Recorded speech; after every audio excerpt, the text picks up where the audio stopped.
what is it Oh, called? I'm not alright. ready. Hold on. You're not the ready one. Let the shim. Let me just... Hello, everybody. You can hear Mizu's disembodied voice. There he is. Is the music too loud? Is the background music too loud? Let me know. But hello, Ash. Hello, Floppy. Floppy says, I have cheese for my crackers. Man, we love cheese. Oh no. A Havarti party. I wasn't saying anything. I was like trying to think about like a funny opening line, but then I couldn't come up with one. Mizu's in 480p? That's not my problem. No, that's not my fault. I did the thing. It's not my problem either. I did the thing. I just copied whatever your browser source is. But I did the thing. Even high res did. I don't know what to tell you. Maybe your computer isn't beaming you out at, you know, 1080. You know what? Let me turn off all these secondary downloads. Did I boost it? Am I now crispier? No, you're still pretty. Let me refresh this specific. Didn't you have a line about New Year's wishes? No, okay. For context, Floppy's been hanging out in my streams on Saturdays, and we've been shitting on one of my viewers. Oh, what? Because, hey, be nice. Because the other viewer is clearly underage. But like, if you see them here, let me know. I'm gonna ban them. Yeah, ban them. And it's just like they just try to say all this random like Zoomer shit. Like, what's after Zoomer? Like, whatever, the A bullshit. It's just so cringe, and they're just like shitting on him. It's like, oh, go study for your winter exams, you stupid kid. Gen Alpha.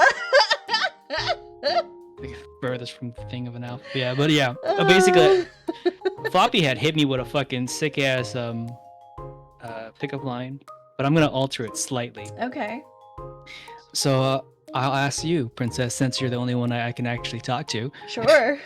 All right, let's see how fast you can get my heart rate going.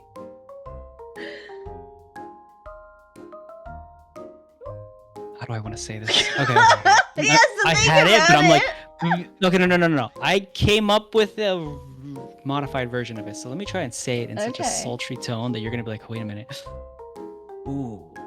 And then I'm gonna be like, yeah, and you're gonna be like, okay, stop. Okay. Do you have any Christmas wishes, like any gifts that you were hoping for? No, not really. Then why am I under your tree wrapped in a bow?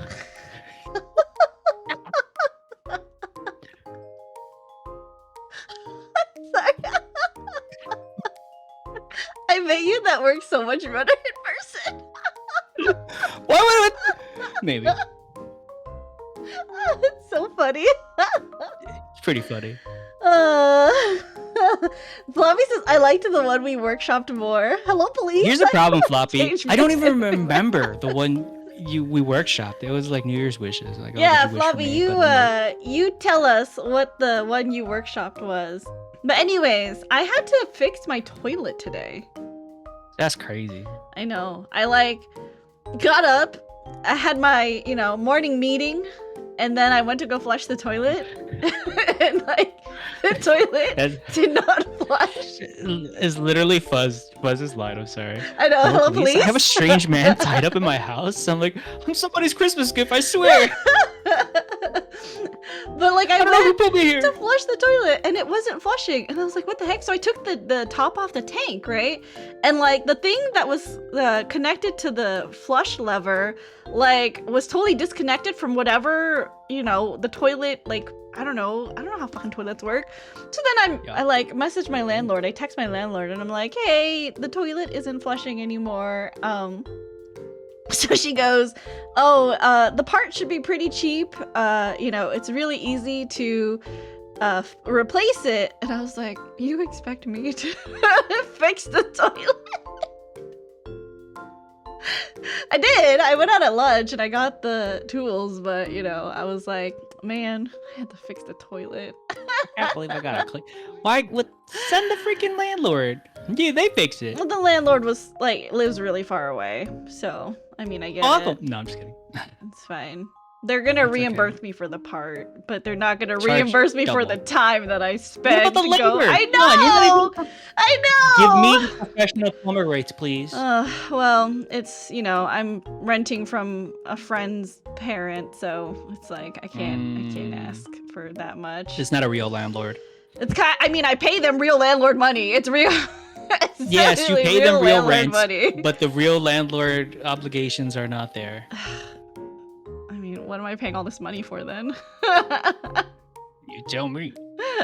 You tell me. Collab day. See ya. Hi, Duo. Bye, Duo. Okay, we need to get into it because everybody does not know this, but Mizu needs to leave early today, so I gotta leave. I've got to run at 9:45. We're only cutting off a little bit, y'all. Chill out. a little bit. No A riots. little bit. Just a little bit. Just 15 minutes of guaranteed Mizu time. All right. Everything after 10 was a bonus. You're lucky I don't charge overtime. You're lucky I don't charge at all! No. Alright, let's start. But how's everyone's day today? I'm not getting paid. But that's okay. I'm getting paid and I was gonna say something bad. Love and so I won't friendship? say that. What? Yeah. Let's go with that. No, what were you gonna say? Tell us. I was watching other streams and they get paid in kisses, but like this is like a hollow live stream and it's like all girls talking to each other and I'm just like, okay, whatever. There's no way I'm paying you in kisses. There ain't no way. You can sub. I can't have that much chocolate. You can you can sub me and then I'll give you a kiss. Wait a minute. This is an option? This is a This is freaking an option. free to kiss? Whoa. Costs $5 Shit. for a little smoocheroo. I'm gonna snub this conversation before I get too out of control. Okay. I still can't quite believe what just happened. Yo, Chang. I know. I inquired with the bailiff after the court session was adjourned. And it seems Mr. Vigil was taken to the hospital to recover.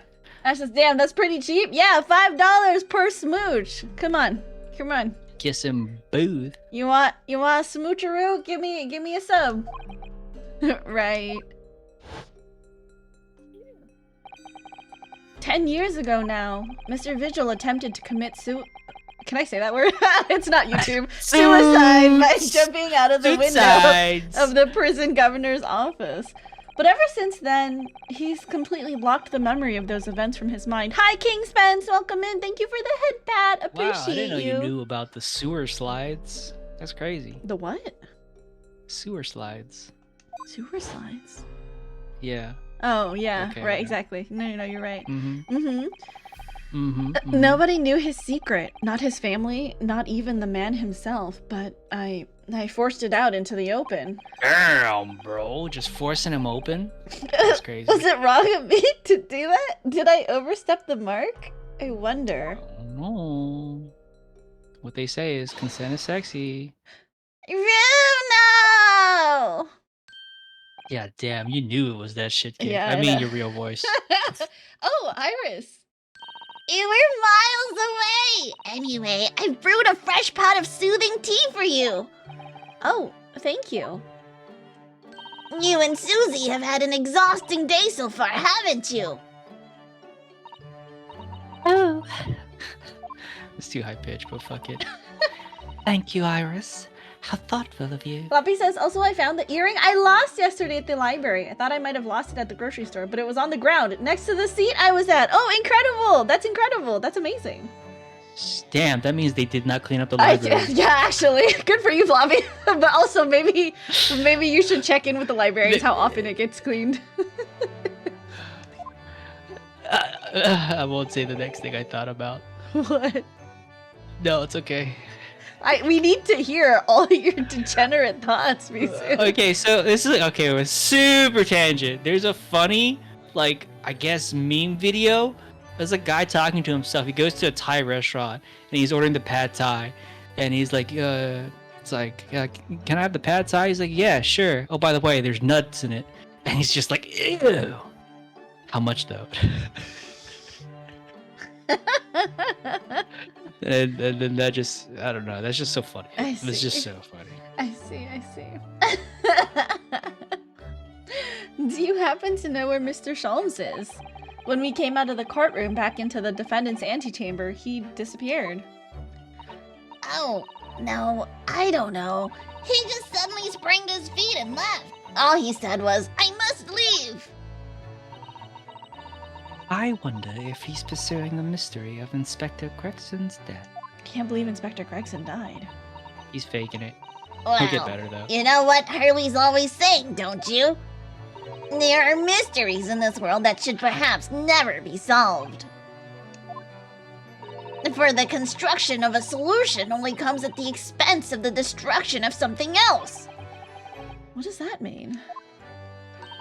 He knows very well that when you open someone else's old wounds, you often open your own too. But he just can't take his own advice and leave well alone. Solving mysteries is too important to him. That's so true. But that's what I like about Hurley after all. I suppose that's the law. Huh? Who gave her the permission to like give everybody nicknames? That's crazy. It's true. I suppose that's a lot of a great detective in some ways. So then, let's have tea. And then I'll give you a hand. It's a gun! It is. She made it. Gun shoot tea? Is that what we're working with? No. Oh no, I'm just whipping this out. Oh, do you have time, Iris? Yes, I finished this month's manuscript at last, with barely a day to spare before the deadlines. Oh, I'm so looking forward to it. A brand new story to read in The Adventures of Sherlock Holmes. You know, I always hide Hurley's violin in the days before I have a deadline. You do? Poor Mr. Sholmes. I'm sure that's very wise, Iris. How sensible of you. Now then, my dear fellows, let's make a plan of action before we continue our investigation.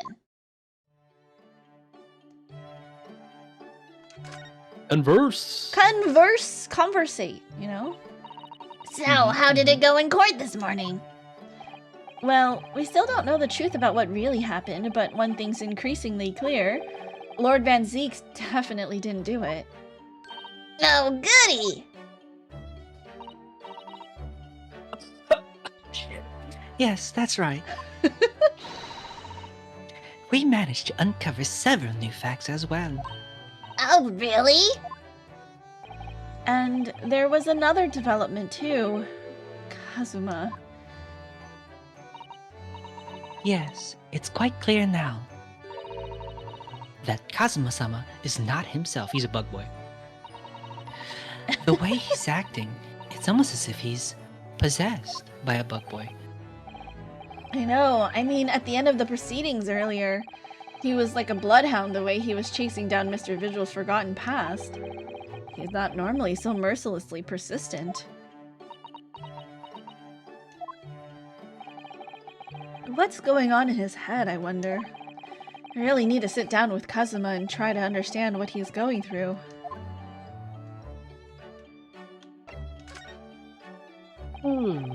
If Gregson was really murdered the day before his body was discovered, then Lord Van Zeeks has to be innocent, you see. What? The day before? Well, that should be easy enough to work out just by examining the corpse, surely. Gov, hello, welcome in. Gov is redeeming It's My Birthday. Oh my goodness. Hey. Real quick, then. Let me just mute the game, and Mizu's gonna disappear for a little bit. Sorry. Okay. Oh bye. no, he's here. Okay, never mind. He's here. All right. Okay, hi. That's right. Oh my gosh, we did do this last time. Mizu, do you? Okay. How you need to not listen to me and sing Happy Birthday, and I will sing. Well, actually, I don't know if my microphone is synced up with my audio right now. Ooh, wait a minute. Cause So what I okay. I remember what I did. Okay. I got you. my microphone might not be synced with my desktop audio, but it's I got okay. you, I got It'll you. be a Okay, little I know what to do. unsynced. I know what to do. Okay. We're gonna sing Happy Birthday to Gov. Okay. Wait. Any Say second, something? any second now, Mizu is gonna start singing "Happy Birthday" to Gov, right?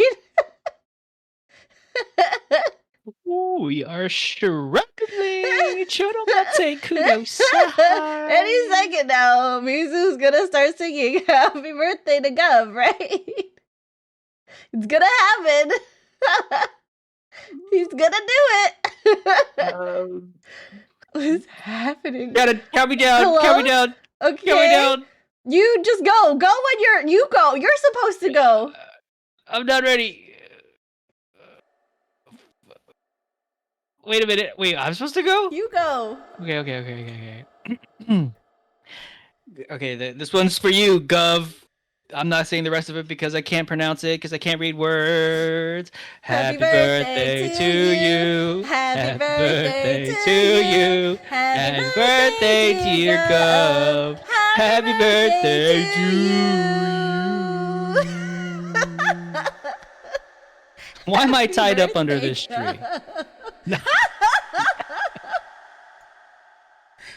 was so distracted. Hold on. Here you go, Gov, as well. Pop some confetti. Oh, you know what? I just read the whole thing. It's actually not that hard. It's just government mule. Happy birthday, Gov. Sorry for the little bit of Scotch singing. Mizu should be coming back any second now from, you know, his mute slash deafened. No, we're good. We're chilling. Okay. Hopefully that was in sync. I don't actually know if my desktop audio synced up with my microphone. Somebody in chat will tell us how poorly that went. Yeah, On can scale of someone 1 to tell 10, us? Is it like 10 on 10 perfectly in sync? Or like 3 on 10? Why did they even bother? 6? Okay. Yeah, that's passing in some courses. I so. know. I need to sync up my audio for the concert, so I've been meaning to do that. But yeah. All right. Thank you, you guys. And Gov, I hope you have a happy, happy birthday. No, I wish you a happier birthday. Okay. It's not a competition, Mizu. It's a All right. competition now. Oh shit! I boosted this. You know how when I was trying to like fucking fix things, I actually made it worse for me now. Oh no. Oh shit! Oh crappy dose. All right, cool. Cho Chang. Hello, Harry. Yes, you would expect so, but curiously, no time of death was included in the autopsy report.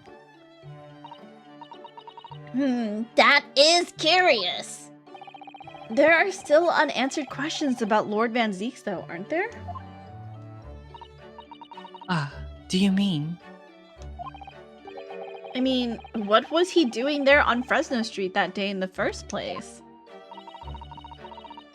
Well, according to the man's testimony, he said he was investigating Inspector Gregson, didn't he? And it turns out that little room was actually the inspector's secret office.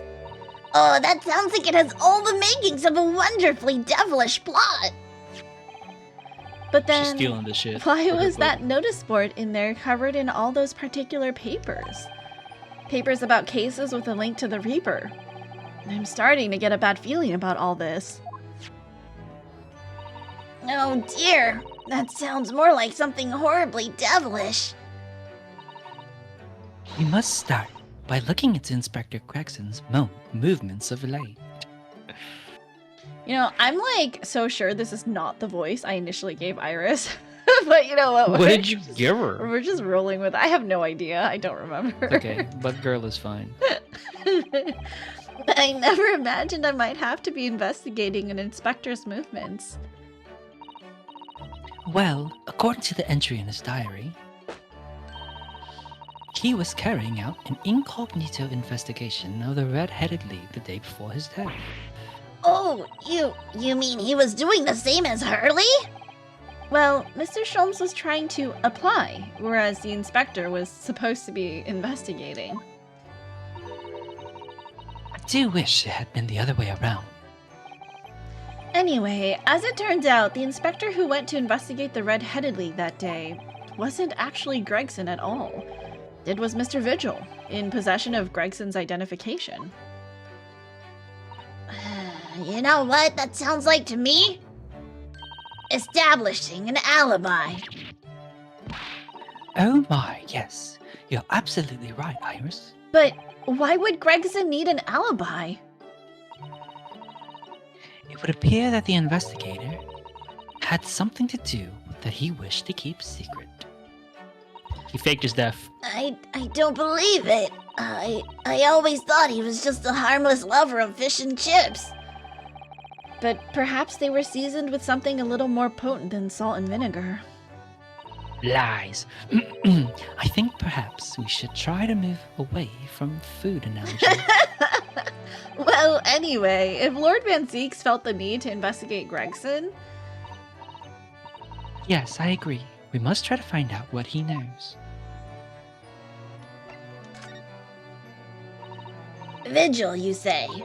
Isn't that the name of the lady who came to visit Hurley yesterday? That's right. To ask Mr. Sholmes if he would help her with finding her missing husband. Only Mr. Sholmes completely passed the buck to us. Actually, didn't you say that Mr. Vigil had been taken to hospital? Do you know which one? It's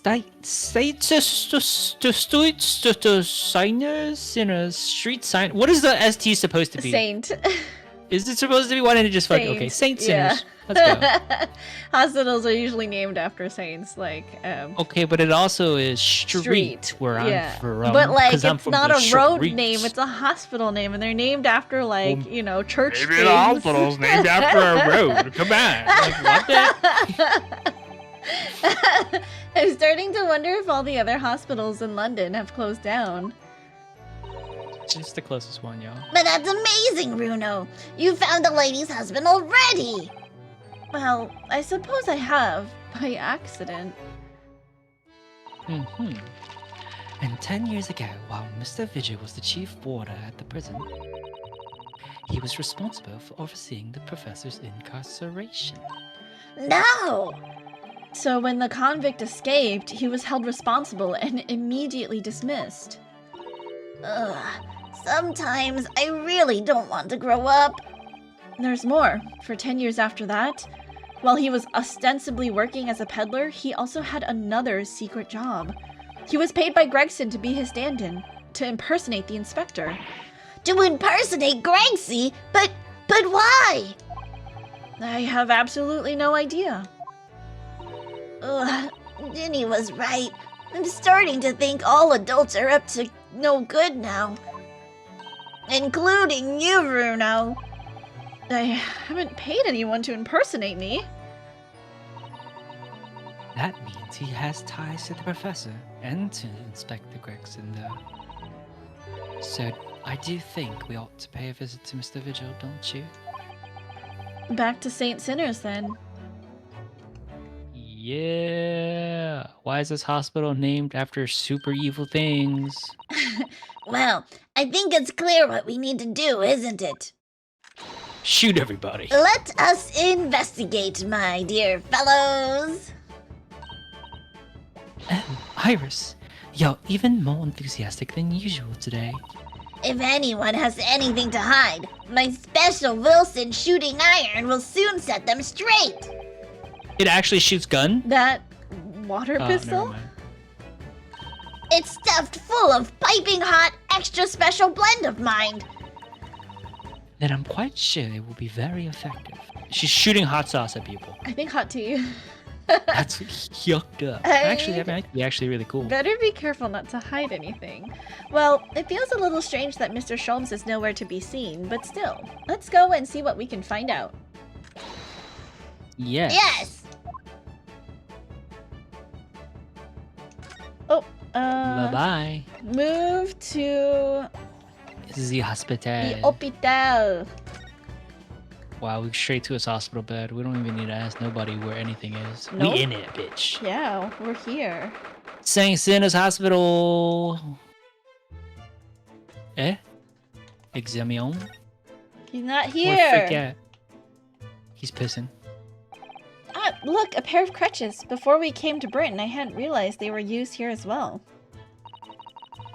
I imagine that they were imported into Japan from Great Britain in the first place. Oh, so no one in all of Japan broke a leg before their arrival? Anyway, the sight of these things doesn't bring back good memories for me. Oh dear, did you injure yourself once and need to use some? When I was little, I thought they looked fun, so I borrowed a pair to play with. But then I slipped and sprained my ankle. I see. So you're an idiot. They contain powerful magic, those wooden staffs, the power to heal, and the power to harm. I think a certain cheeky little boy managed to cause the harm all by himself. She called you a cheeky little boy. There are lots of bottles in that cabinet there, aren't there? Do you think it's safe to keep them there? Why the heck not? Yeah. If you were a patient here, I feel sure you'd take some medicine by mistake when you were half asleep. That is a worry, but at least the cabinet has a lock, even if it's only a flimsy-looking one. Everyone else get the type of guy to say, tee-hee. Oh, I've no doubt you'd manage to unlock that somehow while you were half asleep as well. There are Tee-hee. limits even to what I can do when I'm half asleep, you know, Miss Susato. Okay. Little tee-hee, sneaky little silly guy. Can't ride a bike, but he can shoot an arrow on horseback. Well, there are no bikes in Japan. What do you want him to do? There are all sorts of medicines in this cabinet, look. I'm not sure if it's safe leaving them in reach of everyone like this. Yes, you're right.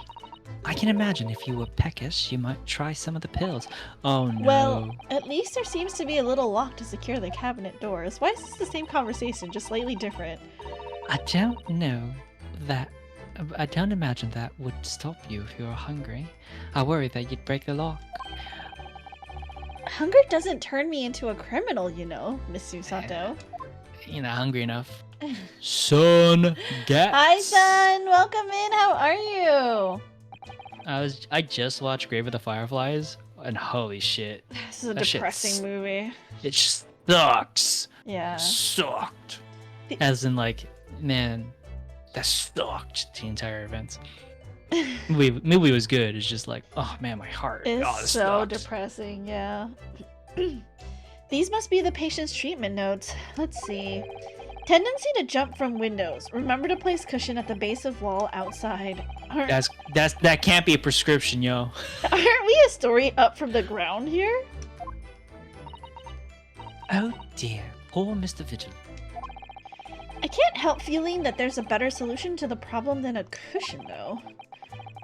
Finding something you'd lost isn't always a happy experience, it turns out. Pursuing the truth can be a very dark business sometimes, can't it? Yes, I'm afraid it can. Okay. This notice caught my eye before, actually. I suppose it's some sort of slogan for the ward. A cheerful welcome message, perhaps. Let's see. Pay with good cheer, leave with good cheer. Well, look at that. You were spot on, Miss Susato. It is full of cheer. I wonder how many discharged patients pay their medical bills with good cheer, though. 0. Once I had a very painful injection when I fell ill with a cold. I felt awful already, so why did I have to suffer the sting of the injection as well as the bill? I yelled at the doctor. Oh dear, what terrible treatment. Entropic Alloy! Dang, you are playing my favorite AA game? Hello, welcome in! We are playing the second Ace Attorney Chronicles game. Yes, we are on Trial 4. We're like in the break, like reinvestigation phase. So welcome in! Come on in. Definitely no spoilers, but if we ask for help... They're not gonna help us. They're gonna be like, let's watch these idiots suffer. They're not gonna help us. But that's okay. We, you know, there's 2 brains here now. It's not just one. We'll have you know, we're Nobody's good geniuses, here. and this ability to save and load Unbeatable. All right, nobody's here, so I'm gonna go to the prison and see if we can talk to Van Zeeks. Yeah, he's just on the floor outside the I like hospital. to watch the suffering. I see. So 1.5 brain cells, you give us a lot more credit than we deserve. It's true.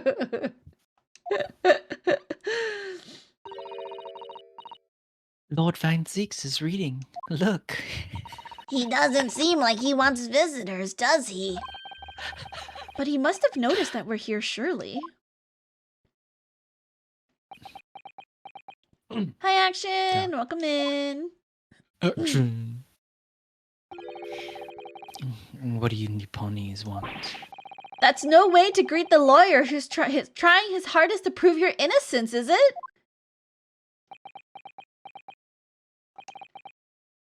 Perhaps not.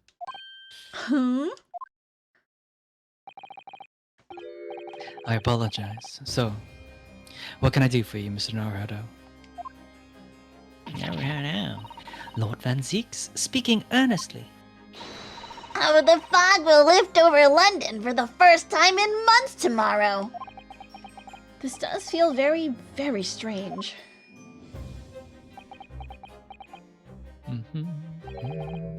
I must say, I was impressed. Oh, well, thank you. Not by your fellow Nipponese, your prosecutor. How dare you? Oh, Psych! I see. That's the wrong answer. Yes. It's sardonic, don't you think? For a man such as me, so loathing of the Nipponese, to be entirely at the mercy of the two of you. I suppose it's retribution for having played the part of the Reaper all these years. He admits it! Play fucking the admitted it! part? Alright, let's have a conversation here. Let's conversate. What do you mean? You once told me that you gladly allowed people to believe you were the Reaper, because it helped reduce the amount of serious crime that took place in London. If keeping quiet and playing the part benefits the cause, a cause I myself am committed to pursuing, then why would I choose to say anything? But the henchman of a criminal killed by the Reaper attacked you only the other day. And that was just the most recent of many attempts on your life, wasn't it? Someone is clearly profiting from your silence about all this. Someone is using you! Believe me, ever since the Reaper first appeared, I've been doing my utmost to expose him. Or rather, expose the organization. It's a group of people? I thought that was spelled with a Z. Ah, it's a whole organization. I think the British spelling is with an S. It's like one of those like color O or U. Like, I thought it was just both. I think in like American English spells it with a Z and British English spells it with an S. I see. Yeah. Clearly one of us is not British. It's inconceivable that all these accidents were orchestrated by one man. No, the Reaper always appears to have very accurate information about the accused in each case. It's the fucking head cop man. An investigator, you mean? No. The blonde guy in the fucking police station. Is he an investigator? The blonde guy? Yeah, he like... Oh, Lord Strongheart. Yeah, it's him. He runs the organization. Bets. Which can only mean that somebody at Scotland Yard is involved. Strongheart. Someone at... You can't mean... I think he meant the investigator. Gregson. Oh, you think Gregson was the Reaper? Mm-hmm. That's crazy. It's taken me many years, but I've finally identified the central figure in this Reaper organization. See? Tobias Gregson. No, he's wrong though. No! Gregson? The Reaper? Gregson's secret. So, Fish out. the reason you were investigating Inspector Gregson is because you intended to expose him as the Reaper? As I said, The Reaper of the Bailey is no single person. It's a highly secret organization with close ties to Scotland Yard. But there's no doubt that Gregson was a key member of that organization. Nah, he was a key member of the investigating. Nah, ain't no way. I don't believe it. That's right. Are you I'm right with saying you. that Gregsy, that he was behind all those awful criminals meeting their... Demise. Gregson didn't do the dirty work himself. Oh. He was the tactician. His job was to covertly investigate the marks and plot their assassinations.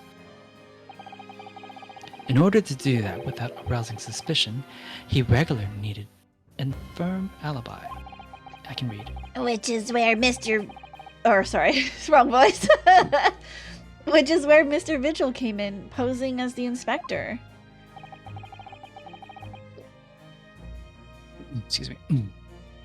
Vigil knows nothing of the Reaper. But the room he rents on Fresno Street was almost certainly the headquarters of the operation. Gregson would have met the assassin there for briefings. So we don't actually know who carried out the killings then? Actually, I do have a name. You what? Well, if you can name the man, you have the true identity of the Reaper already then. Or if I can name the woman. Oh. It's Mrs. Vigil? Ain't no way.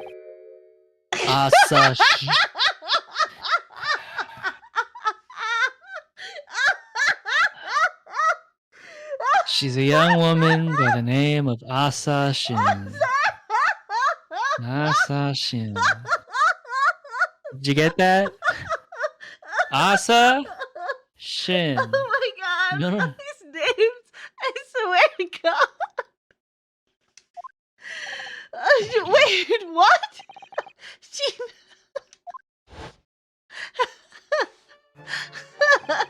Miss Asa Shin, the true name of a terrifying killer I know only too well.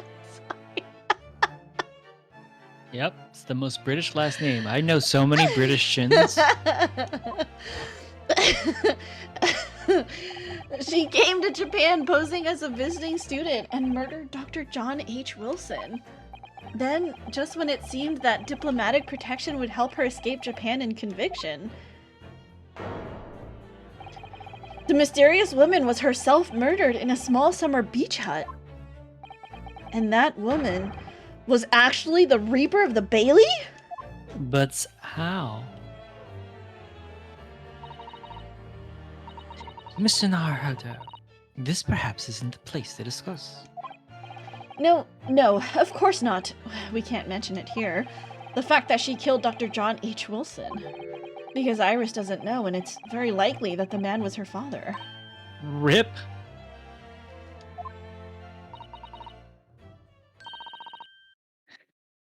Asashin, I should let father know at once.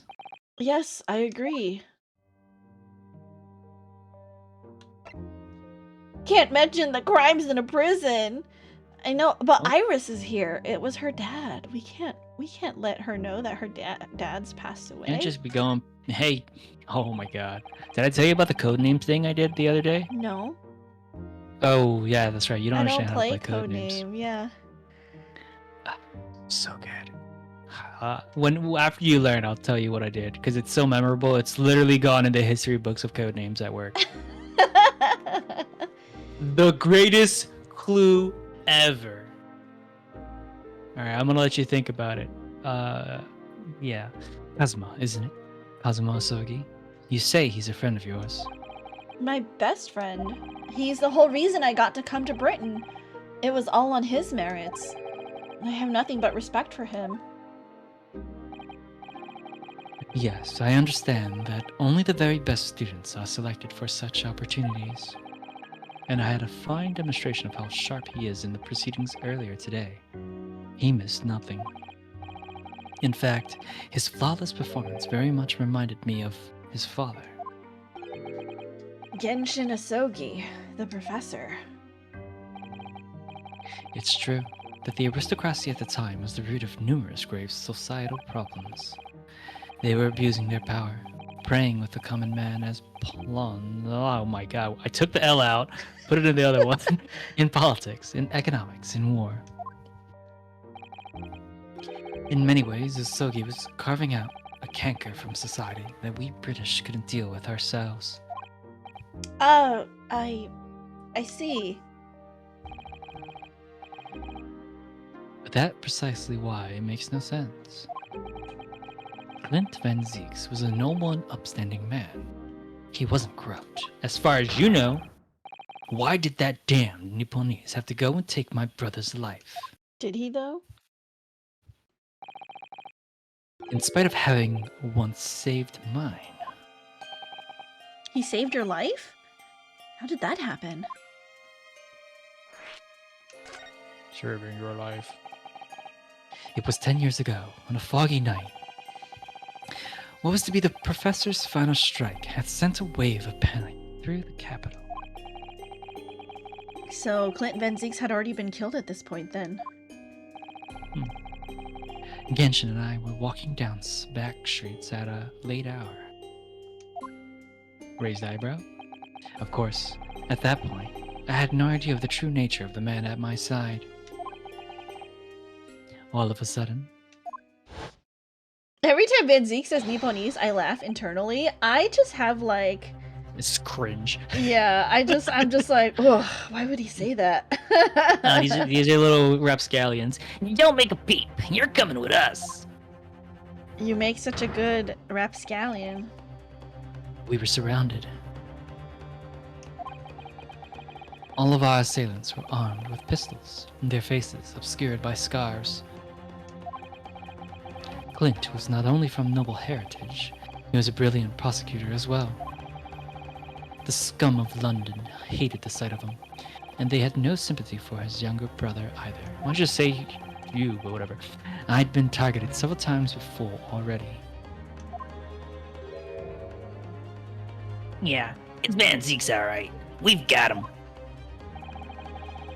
I could hear them murmuring amongst themselves. I knew they were after me. But just when I thought my time had come. Wait, who is this supposed to be this? This is Oh, supposed to be Genshin. it's Genshin. Do you want me to be Genshin Jimpact? Yeah, you could be the Impact. Okay. It's so cringy. It makes me laugh. I don't know. I just feel like it's so insulting. All right. It's like, can I even say this on stream? No. If I let them kill you, Clint would never forgive me. It was Asogi's voice. Just a whisper in my ear. They're so gay.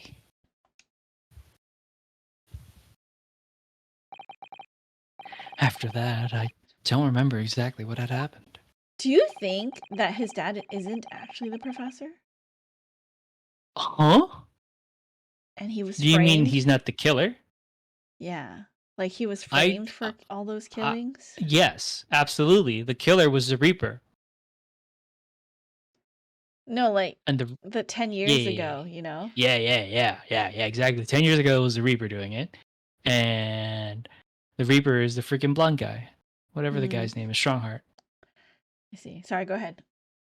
I think Strongheart's behind everything because he doesn't have a strong heart. He has a corrupt heart. Let's go. And the next thing I knew, there was silence all around. Welcome in. Thank you for the lurk, John. I appreciate it. Have a good night going to bed. Good night. Sleep tight. Don't let the bed bugs bite. I hope you don't have any bed bugs. Genshin lay on the cobbled street. Blood was seeping from his left hand. It would suck if you had bed bugs. Who cares if they bite or not? It's true. He shielded me.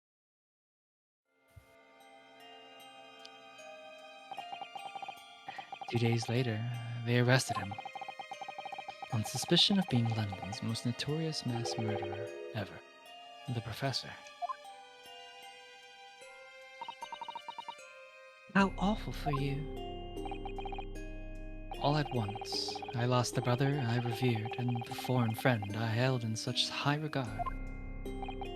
I'm so sorry, Lord Van Zieks. John, your boy. I really hope I don't have any there. It's crazy because like literally one of my coworkers just like last week he was like, "Yo, I got bed bugs. Like, thank God you work remote. Like, Oh fool, God, I please don't come I into the am- office. don't come in. You are full remote for a reason. You dang freakazoid." Wow. That's not my some fault. strong words. Freakazoid? Freakazoid is a strong word now. Okay, we're gonna bring that one back as a put down. Anyways, okay. That's the end of my Oh, miserable sorry, tale, I thought and you I went read the already. rest of that. Sorry. It's okay. I didn't. It's fine. Well, thank you for confiding in me. Professor the Reaper and Inspector Cricketson. What happened right there? I don't know what's wrong with me. I got shit.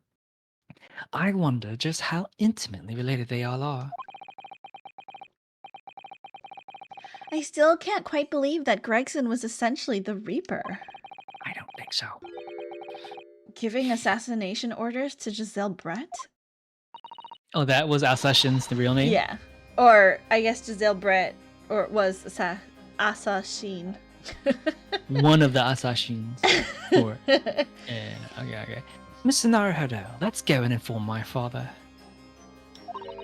Yeah, let's go tell my daddy. I'm sure our government will want to hear about this new information. Oh, that means I get to meet your daddy, Susie. Hooray! Yes, all right. Let's head back to the Great Waterloo Hotel then. That's crazy.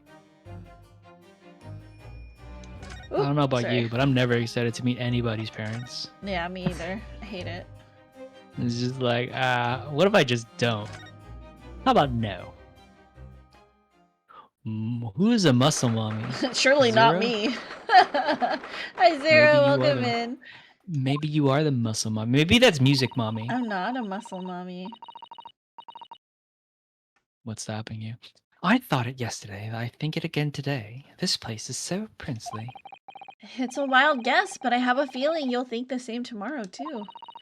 My tea has a finer fragrance than whatever they're serving in the tea room here, though. Wouldn't you say? Is this...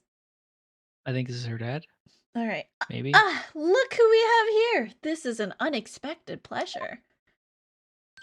Ah, you're right. Ah, father. Oh, is this your daddy, Susie? How lovely! What a charming Yeah, young lady. And you are? She a dilf? She's a dilfer? What a Japanese sounding British name. How are we both today? How are you, Mizu? That could be better. Could be better. I'm a little bit tired. That's okay. I'm like slightly falling asleep, not because I'm bored, but just because of how tired I am. I've been like go since I woke up, so I'm gonna take a nap after stream today. If I don't say anything for like 5 seconds, I'm definitely not napping. You can't prove it. Really? So you're the author of The Adventures of Herlock Sholmes, are you? That's me, Iris Wilson, at your service, sir. Susie's been such a wonderful friend to me over the last year, you know. Well, Miss Wilson, I must say I read your work regularly and with much interest. Did you sleep last night? I mean, I slept the regular amount.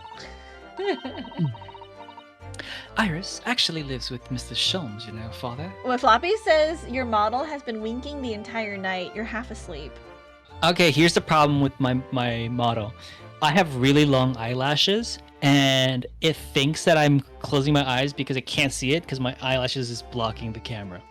That's my excuse. I just have my blinks linked to each other. I think my tracking would be too wonky. Yeah, you can. It's a setting.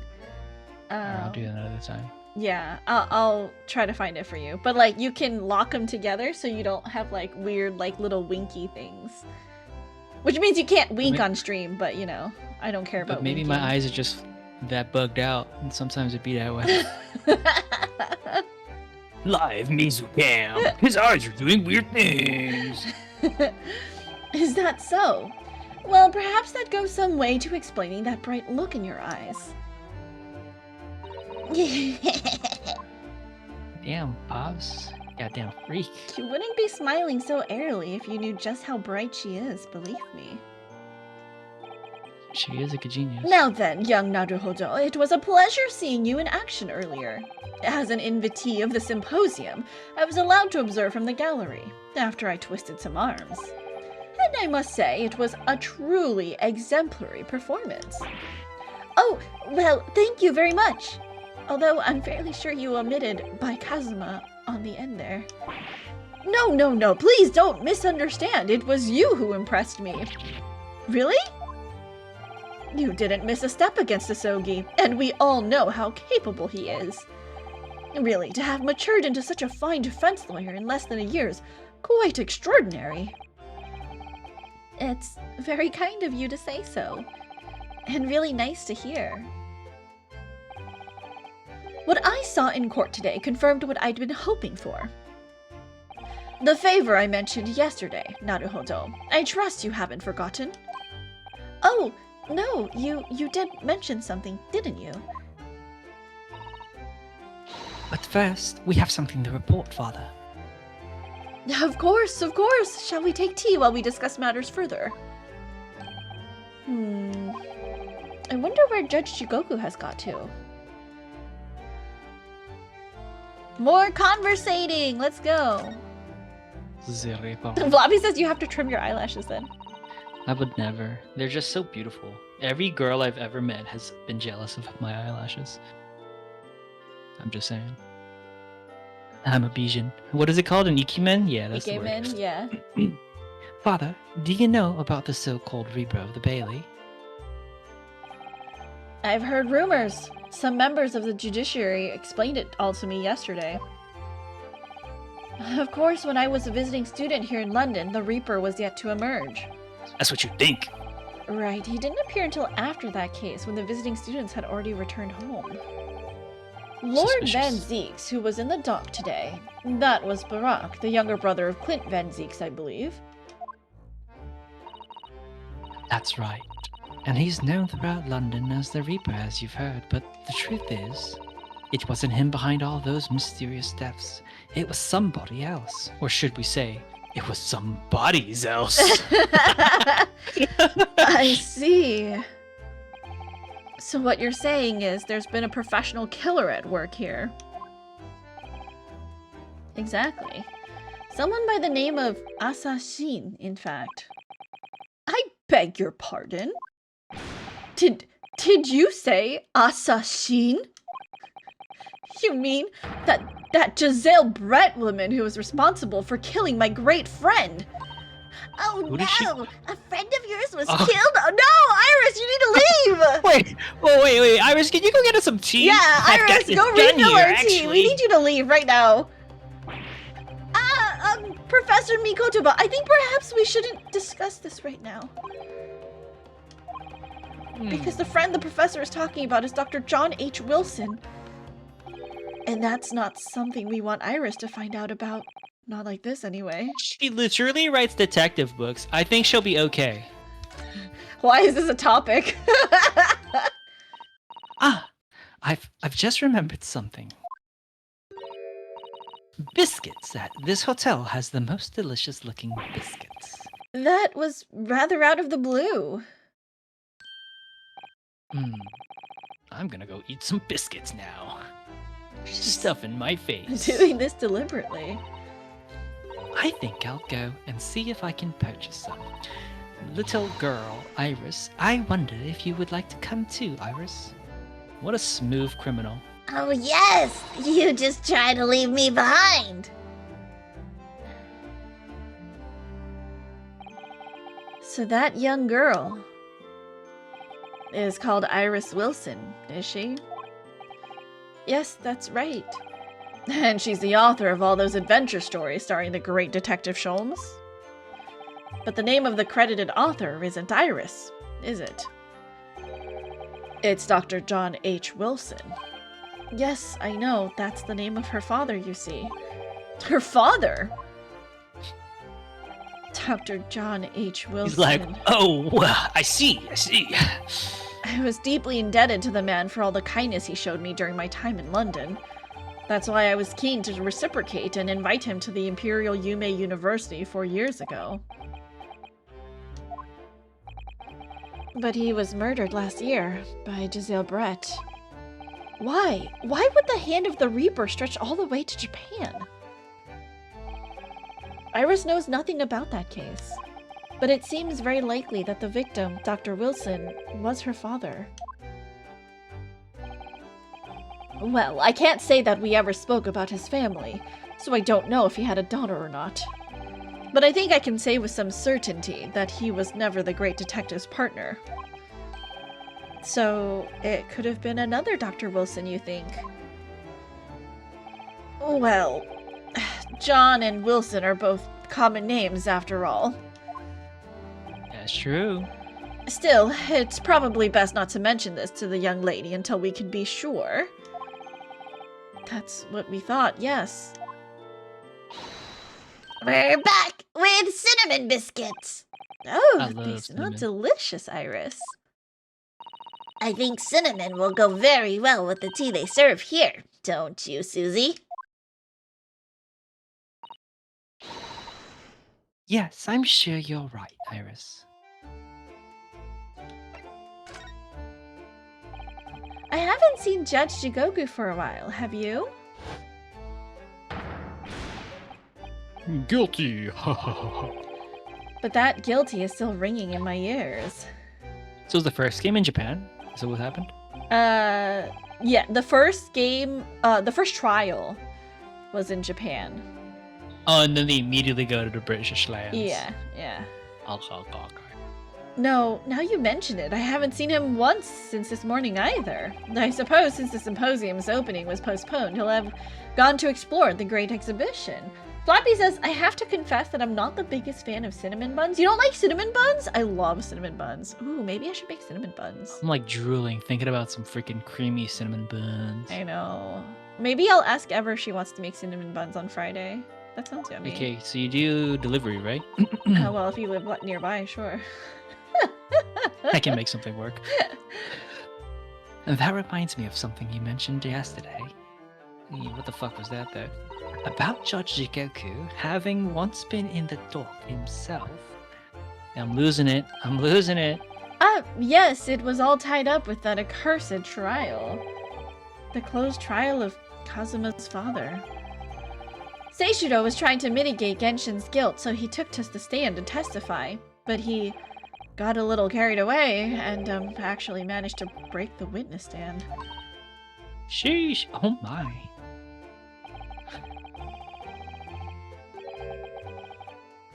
He also said some contemptuous words about the British Empire, for which he was charged. Oh dear, although it's worryingly easy to imagine him doing that. Well, it was all right in the end. He was acquitted and we returned home to Japan together.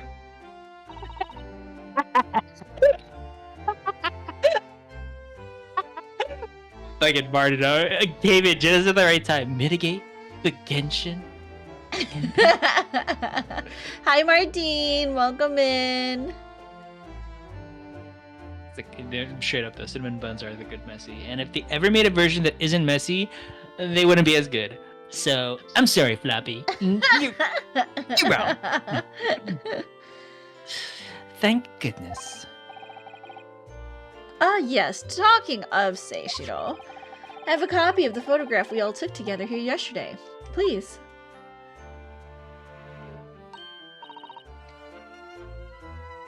Why does her hand look so big? Does it? Maybe her face just looks really small. Like her hand is like huge. Your hand has to be the same size as your face. Is that true? Yeah. No, okay, yeah, just about. But like that hand looks. Maybe she just has a small face. She's a Japanese girl. Oh, what a lovely picture. It certainly seems to shout, "We've arrived in Britain!" Why is this in the court record? I know, right? That's why I'm like, suspicious. Something in his case, I'm sure. None of us had any idea what was coming when we took that, did we? No, no. That's so true. When people say that, usually that ends up with someone getting smacked in the face. If only we were in person, I'm pretty sure Mizu held up his hand to his face. I would have just done a little tap. Oh, absolutely, absolutely. It was quite literally on my face, and I was like mumbling, like, "What are you talking about? Like this hand on face." So you mentioned a favor that you'd like to ask me. Well, this fateful trial that you're fighting, one way or another, it will be over before long.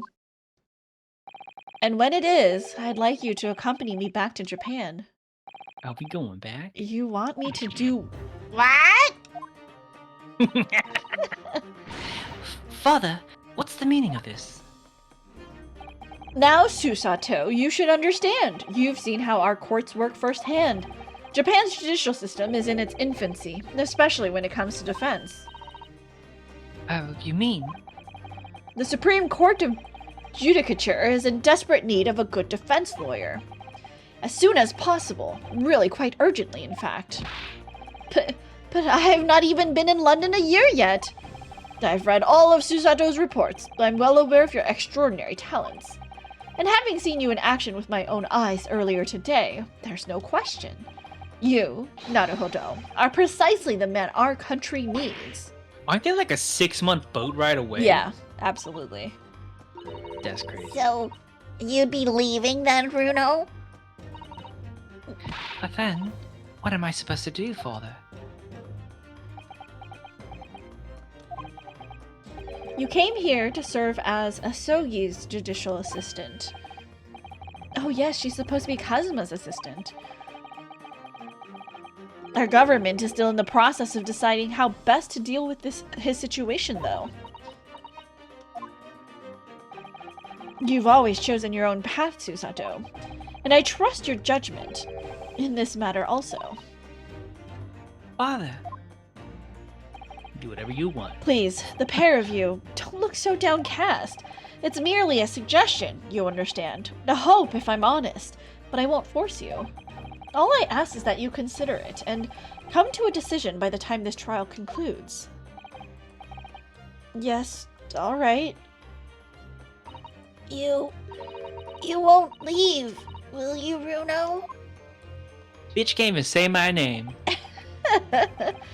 Oh, your name, but you know. The thought hadn't even crossed my mind. Up until now, I've just been trying to do what I believe to be Kazuma's will. But it turns out that he's still alive, so... where does that leave me?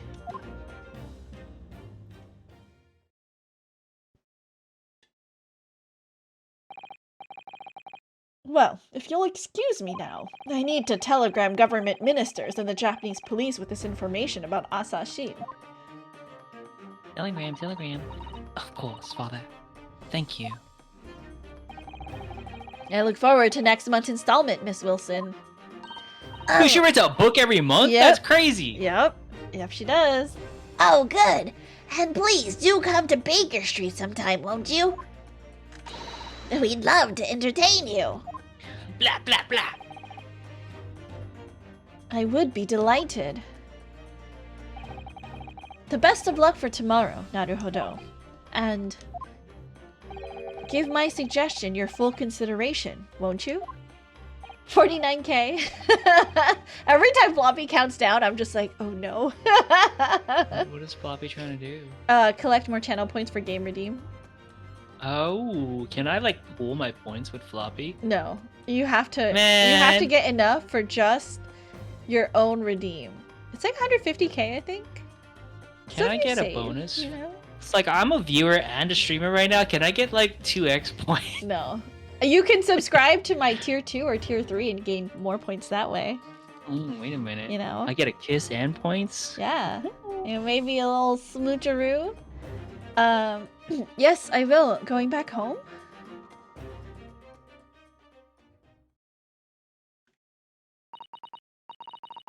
You know, Kazuma-sama has always meant a great deal to my father. I'm sure he'd love the chance to meet with him and talk to him about all this. Yes, no doubt. No doubt. Us. Asashin. Is Of course. it It's you? so obvious. I think it's me. I don't know. Oh, no, it's this okay. fucker. It's still me. Yeah, it's How still could I have you. neglected to consider the possibility before now? Mr. Sholmes. Early, where have you been? I'm British. Why, I joined you all for tea, of course. What an extraordinary question. I didn't notice you at all. No matter, no matter. Anyway, to more pressing concerns, Mr. Naruhodo. Oh, yes. I must dispatch a telegram to your country at once. It is a matter of much urgency. To Japan, you mean? Tell me, to whom can I entrust the task? Quickly now, who? My father has just now left to send a telegram to the Imperial Police Bureau of Japan himself. I see. Well, he looked reliable enough, albeit it, fellow. What the fuck? I don't think what father sports could be considered a beard, Mr. Sholmes. And there's not a moment to lose. Kindly ask your trusty unshaven father to see this suspend. I will, but what is it? No questions at this time, if you please, Miss Susato. All we can do is pray that for once, my deduction is awry. But I'm never wrong. Doesn't that imply your deductions are normally correct, Mr. Sholmes? Which isn't exactly... Nothing. Hey, you may be surprised to learn that I am a very busy man. I certainly have no time to hide behind sitters and eavesdrop on other people's conversations. So that's what joining us for tea meant. I just imagine his ass sticking out behind the couch and he's just listening. I leave the sending of this in your hands then, my dear fellows. Our peace late. Jump behind the couch again. Wait a minute, Mr. Sholmes! He just sort of ran off, didn't he? At quite a pace. And left the unpaid bill for his tea behind, too. That's fucked up, bro. It kind of is. I must catch up with father at the telegraph office at once. And I'll run and call us a cab, straight away. And there was me, thinking everyone would be clamoring to pay Mr. Sholmes' bill. Alright. Where do we go? Maybe we go... Okay, so we finished talking to Lord Van Zeeks. Is it back to the hospital? Maybe the freak is there? Maybe he's here now? Maybe. You home? You back? I hear. Oh, it's there's new. chicken. There's new stuff. Saint Sinners. If they put a dot, I would have been like, oh, that's Saint. Wait, what the fuck? I thought she went to the telegram place. Whatever. This is the ward where Mr. Vigil was brought, apparently. To be frank, I'm a little worried about seeing him again. Oh, there he is. Or did you? The lawyer. Hello again.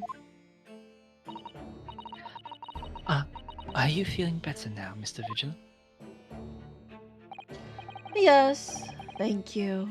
Somewhat better. I'm sorry to have caused you to... I mean, it was because of me. If I hadn't exposed your secret and forced you to remember things, you'd obviously tried to forget. The prosecutor was here until a few moments ago, too. You just missed him. Oh, Kazuma beat us to it. He said much the same as you. He was very apologetic. But the truth is, I brought all this upon myself. Please, don't think like that. Keeping it from Evie, my wife, all these years. I've carried such a sense of guilt. But that's not the worst of it. Over time, I obviously came to deceive myself as well. You mean about your dismissal? Blah, blah, blah, blah, blah. Looking back now, I'm beginning to think that perhaps Inspector Gregson didn't stumble across me by accident at all. I mean, he compensated me so generously for acting How did he as have his so much stand-in. money? I know, right? He doesn't have his own family? Gregson? I Gregson? don't think so. But he also buys like infinite fish and chips. That's gotta be expensive. It's true. A man eats a lot of fish and chips. Dude, like, I don't. Okay, British food, not that great. I had some really good meals when I was there for work, though. But I do have to say, every like plate of fish and chips I've had fucking hit. Like, it was so good every fucking time. That's crazy, because every time I have fish and chips, I genuinely get sick. Like, I think it's just fried fish. Maybe I just haven't had a good one. Oh, well, you know, I don't know. But man, it was good for me. It was great for me. Suppose I'll just have to go to the Great British lands and I see my cousin, I guess. I have a cousin. Oh, wait, Just- do you mean all the fish and chips you've had here suck? Yes. Oh, yeah, I've never had fish and chips in America. I've only had them in the UK. And I'm telling you, Even fish. every plate just hits. It's like it was even fish tacos with like fried fish. I don't think I'm allergic to fish. I love fish. I think it's just like too much oil.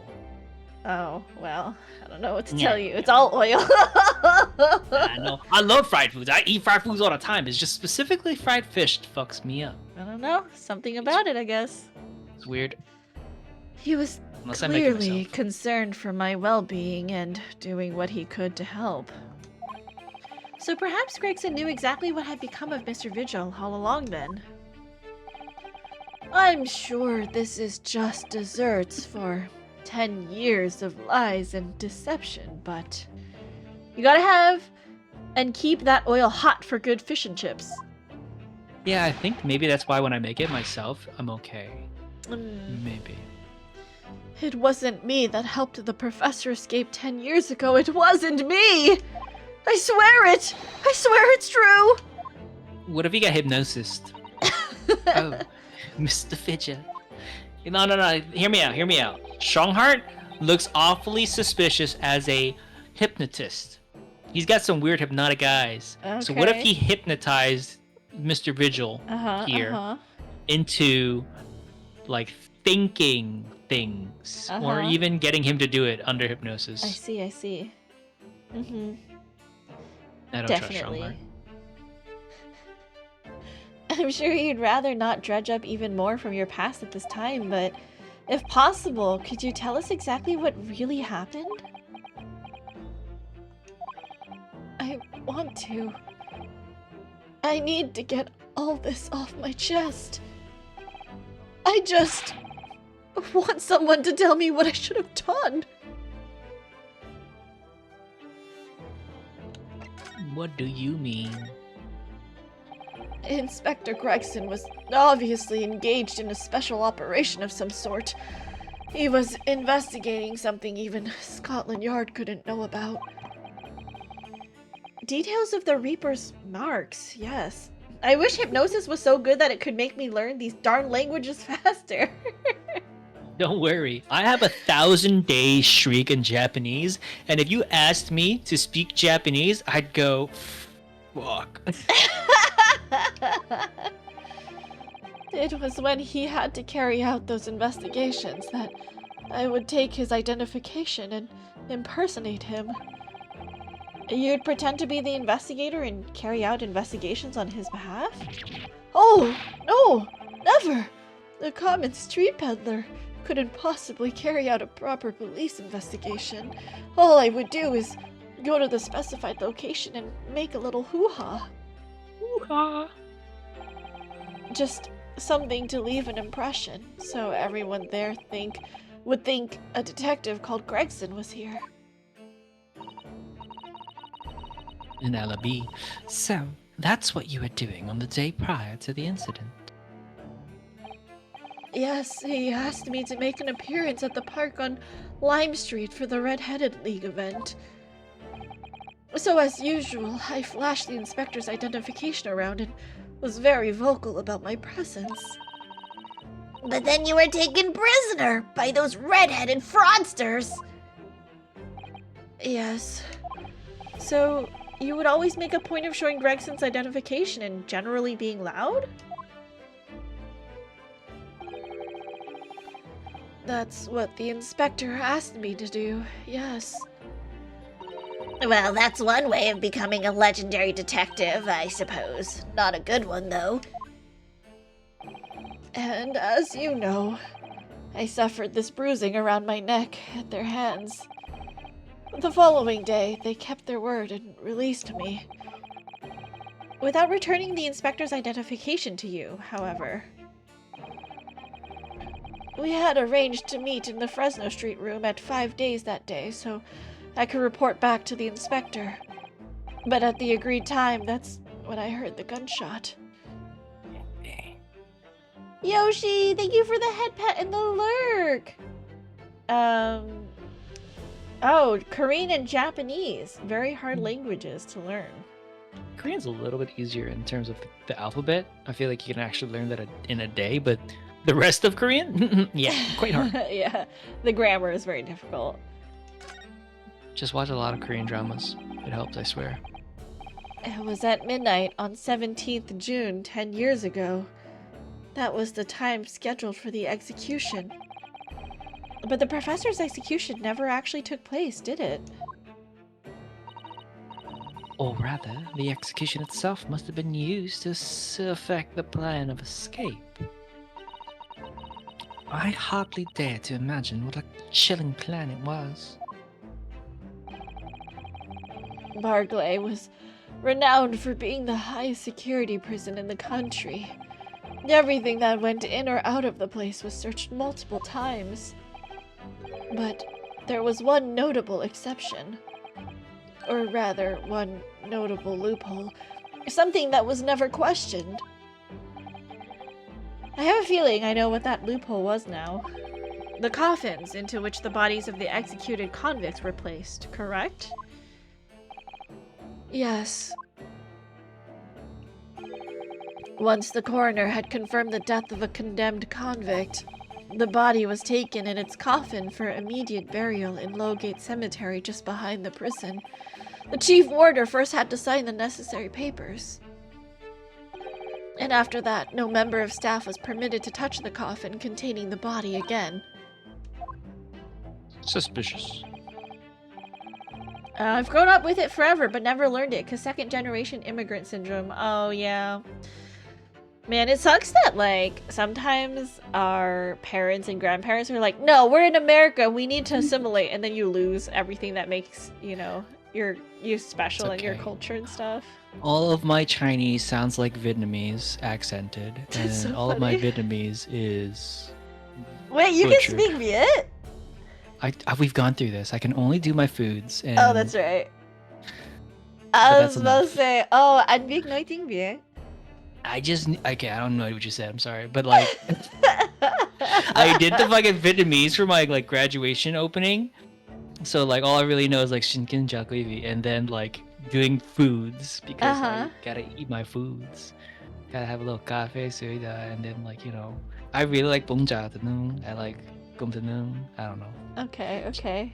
It's very interesting here. Your Viet is like the same as Corn's, like my friend Corn's, Yeah. basically. My Vietnamese is like not real. Yeah, but his too, and his family's Viet, you know. So funny. Wait, when did we go through this Mizu lore? Also, Floppy says, what does your Chinese sound like? My Chinese. You want to hear my Mandarin, which is learned and very practiced because I lived in Beijing for a while. I could just say my Chinese name because it has no relevance to anything anywhere. It won't dox you? It won't dox me because it's not anywhere. But like 我叫林家荣, and then if I do like Cantonese, 我叫林家榮. Wait, what's your Chinese name? Do you want it translated or do you want me to say it in Cantonese? Can you just say it again? Cantonese is Lam Ka Wing. I can't say that.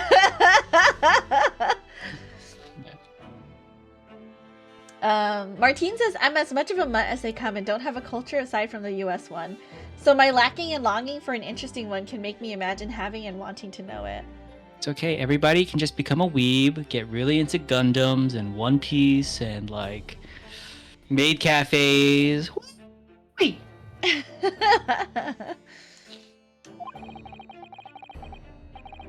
I would wait in the adjacent room for word that the condemned convict was dead. On that occasion, once I had that confirmation, I went into the mortuary to find a lone coffin as usual. The procedure was that I would sign the paperwork, having checked the coffin, then nail it shut.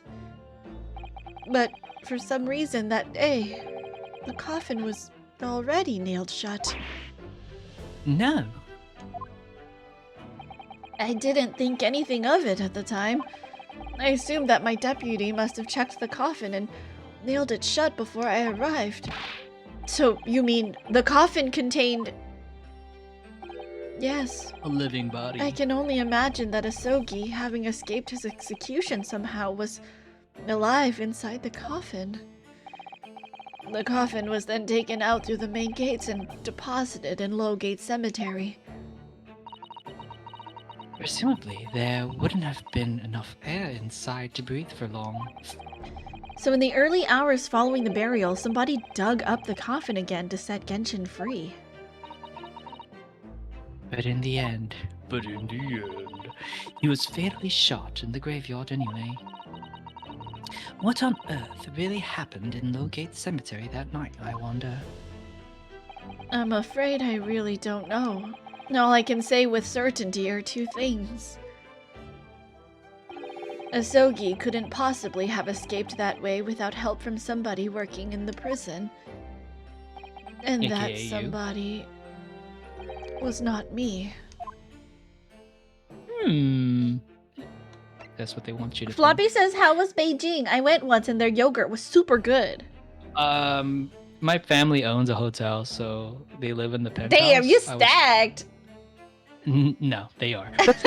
So, but I was chilling with them, and it was like I had a shit ton of free food. We'd go to the clubs every time, like every night. Like beer was like so inexpensive that it made no sense. Uh-huh. It was a great time. Fucking KFC at the Beijing airport. What? I don't know why, but it was like one of the best meals I've ever had. Okay, It so was like- if I ever go to the Beijing airport, gotta get KFC apparently. Yeah, it's crazy. Like they had like soy milk, which was like somehow the best soy milk. It was like nice and warm. The freaking fried chicken sandwich was like what did you get? You just slaughter this chicken in the bag or something? This shit is so fresh. It was crazy. And then they had freaking Don Tuts too, and I'm like, why is everything here just hit? It was crazy. Fluffy says, what if we go visit Mizu's family restaurant? Field trip! Field trip They time! don't have a restaurant. They just have a hotel, which I guess probably has food in there, but I don't actually. I don't think they did. Yo It's weird. Chow for Kongi for breakfast. Oh my god, I love. So in the desert when I was there this weekend, I made porridge with pork and duck eggs for me and Ever, and Oh Ever my made some God. Is it fresh preserved youtiao. duck eggs? Yeah, preserved duck eggs. Nom, And, nom, nom. Ever made some fresh youtiao too. It was so yummy, so good, That's so good. so yummy. I love anyone who can cook because that means I can eat. Martine says, can't claim One Piece, but I've watched Naruto Boruto all the way through. That's what I was laughing about. Oh, I see. Like, the fact that you watch Boruto too.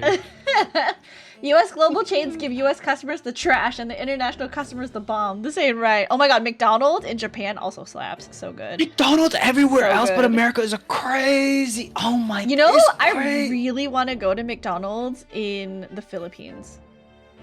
Okay, this is super tangent, but if you want more Mizu lore, I'm a huge fan of King's Avatar. That's why One Autumn Tea Leaf, like, that name triggered me.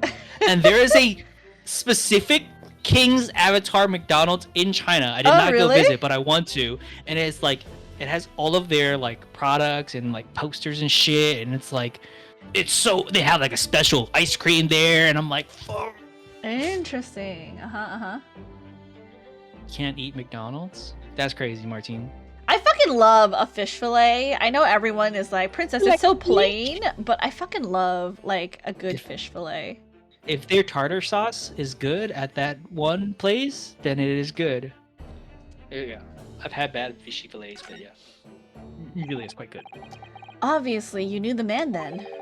The professor, I mean. Genshin Asogi. I usually go for a McGangbang though. Yes. You're like, what? I remember him well, in fact. It's a McDouble and a McChicken. Would you mind And you telling stack us them what you... together. I fucking... Okay, I can tell you the last time I had McDonald's, I know this, is because I asked my best friend, my other best friend, to get me McDonald's for my birthday. So I had... It was so luxurious. I had a Big Mac, 40-piece McNuggets? I had a fish fillet, and I had McNuggets and fries, and I got to eat a little bit of everything. And it was like such a great birthday Delicious. meal. So yum. But I don't eat out often. So I was like, wow, what a little treat for me specifically. Would you mind telling us what you know? Well, having been condemned to death as he was, any contact I had with the man was short, obviously. After that trial, which was carried out behind closed doors, attended only by elite members of the judiciary, they called for his execution to be carried out at the earliest possible opportunity. The outcome of the trial was set from the beginning, wasn't it? It was framed.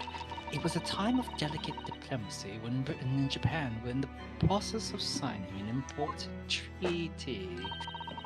That meant that this potentially destabilized case had to be dealt with swiftly and discreetly. The man had less than a week in total. As I was the chief warder, I oversaw his short stay in the cells until his final hour. I remember being struck deeply by his noble character and incredible resilience. What do you mean exactly?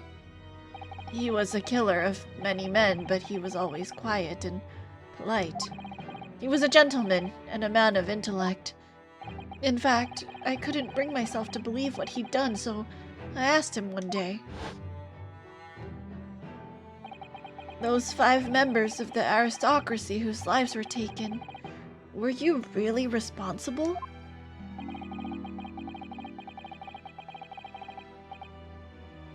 I'm guilty of the unforgivable crime of ending another human's life, yes. What a weird way to That's word not- that. Yeah, what? The following day, the closed trial took place, and the verdict was no surprise. Guilty. That night, when he was brought back to his cell, I saw something. Something unusual. Something unusual? What? The last will and testament of Genshin Asogi. Damn, he peeped that shit. As I said, it was on the night following his trial after he'd been found guilty. I was doing the rounds of the cells, and when I looked into Asogi's, I noticed that he seemed to have a sheet of paper in his hand. His last will and testament then, presumably. As soon as he noticed me, he hurriedly shoved it behind his back. But why did you find that so unusual? Isn't it normal for a man to pen a will when he knows his death is nigh? Yes, that's true, but there were special conditions to Asogi's incarceration, you see. What sort of conditions?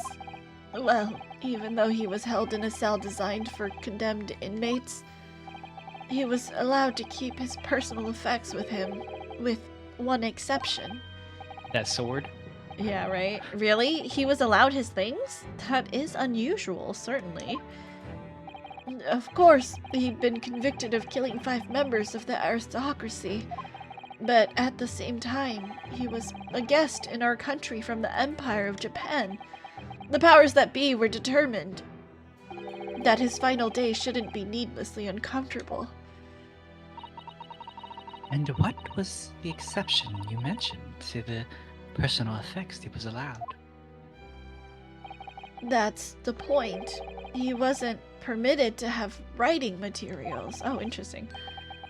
So you could keep his sword. Specifically, no pens or paper.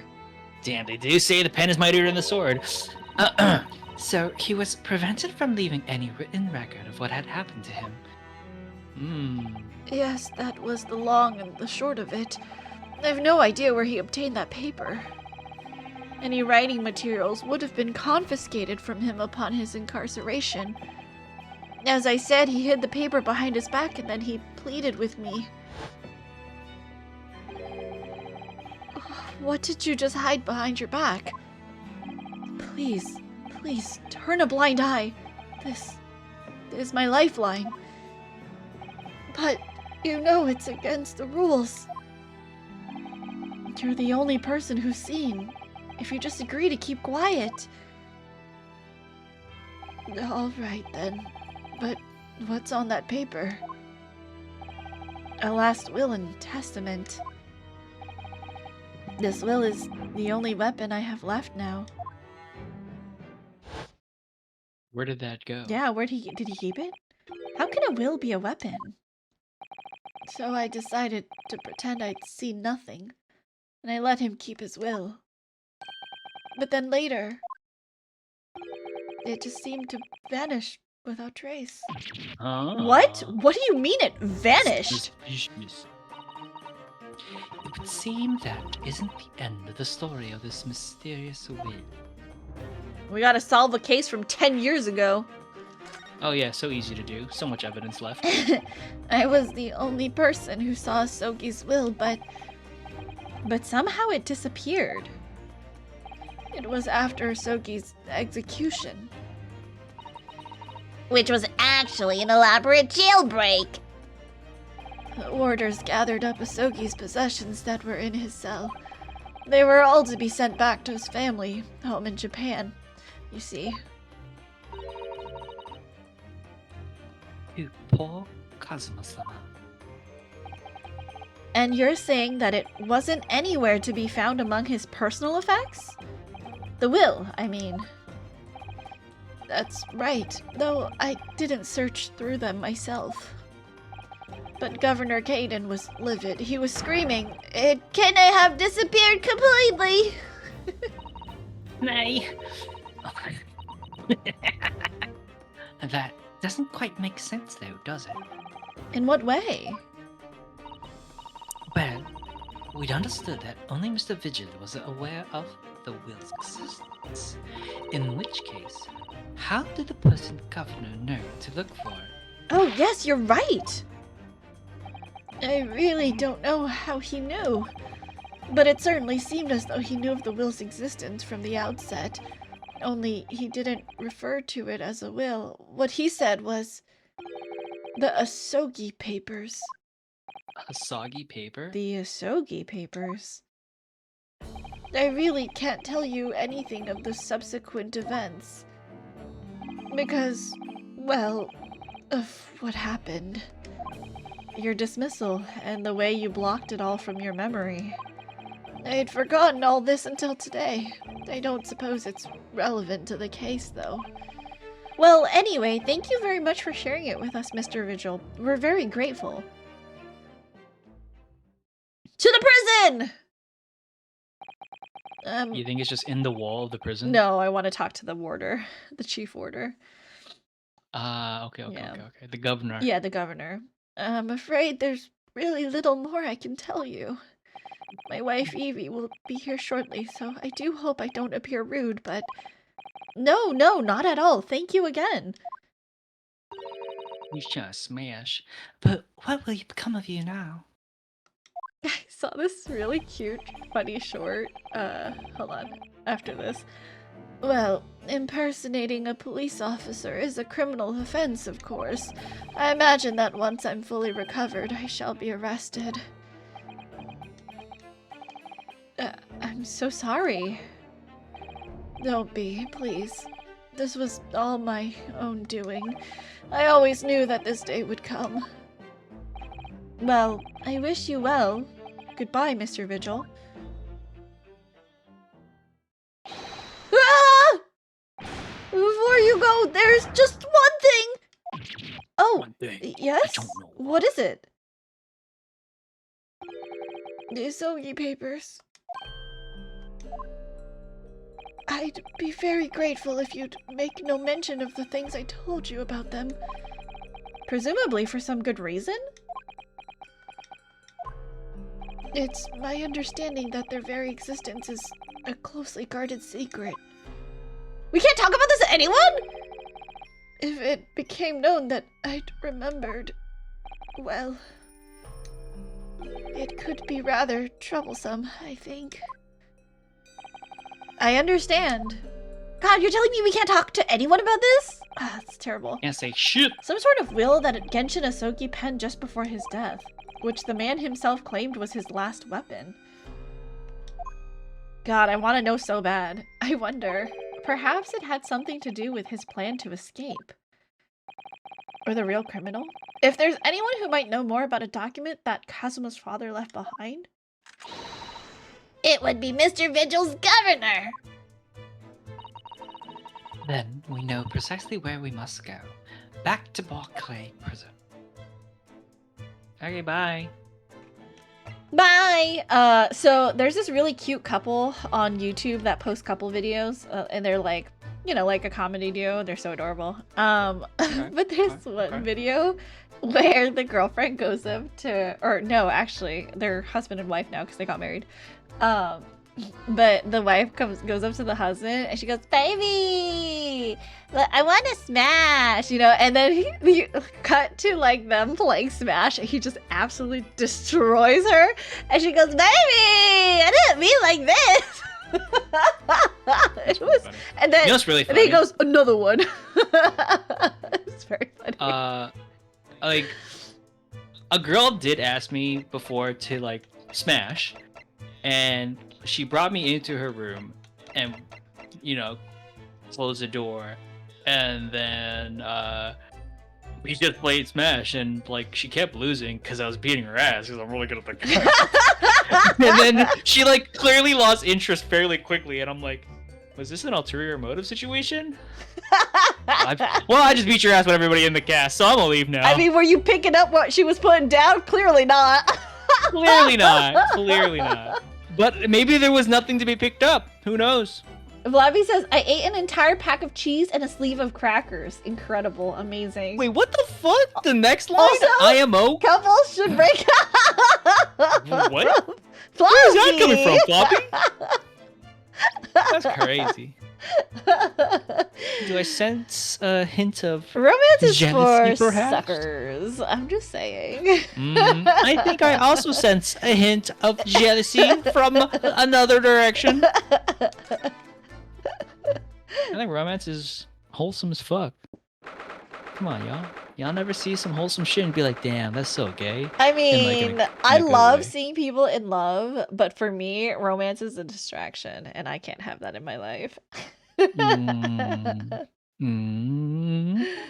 God, I was telling chat yesterday, like when I was out in the desert, I wished for two things, you know, No distractions. so I wished for one that grievous harm would come to my ex so that I could keep Hermes That's forever. Okay? crazy. No, so that I could have Hermes forever.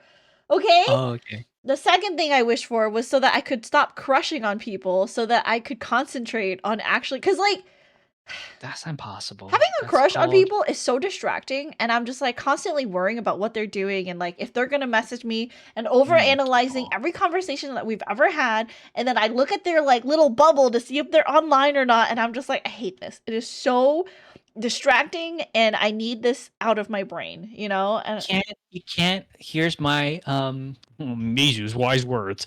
You can't put in more effort than you're getting back. I know it's true, but I have a crush, and so I just, you know, like I'm investing the stupid time when I could be thinking about something else, like my actual content. It's stupid. It's so stupid. God, why won't this person just message me already? What the fuck? Yeah, I need to get over this stupid crush, and I'm sure it's gonna happen more in the next year too. And I just need the universe to like stop doing this to me.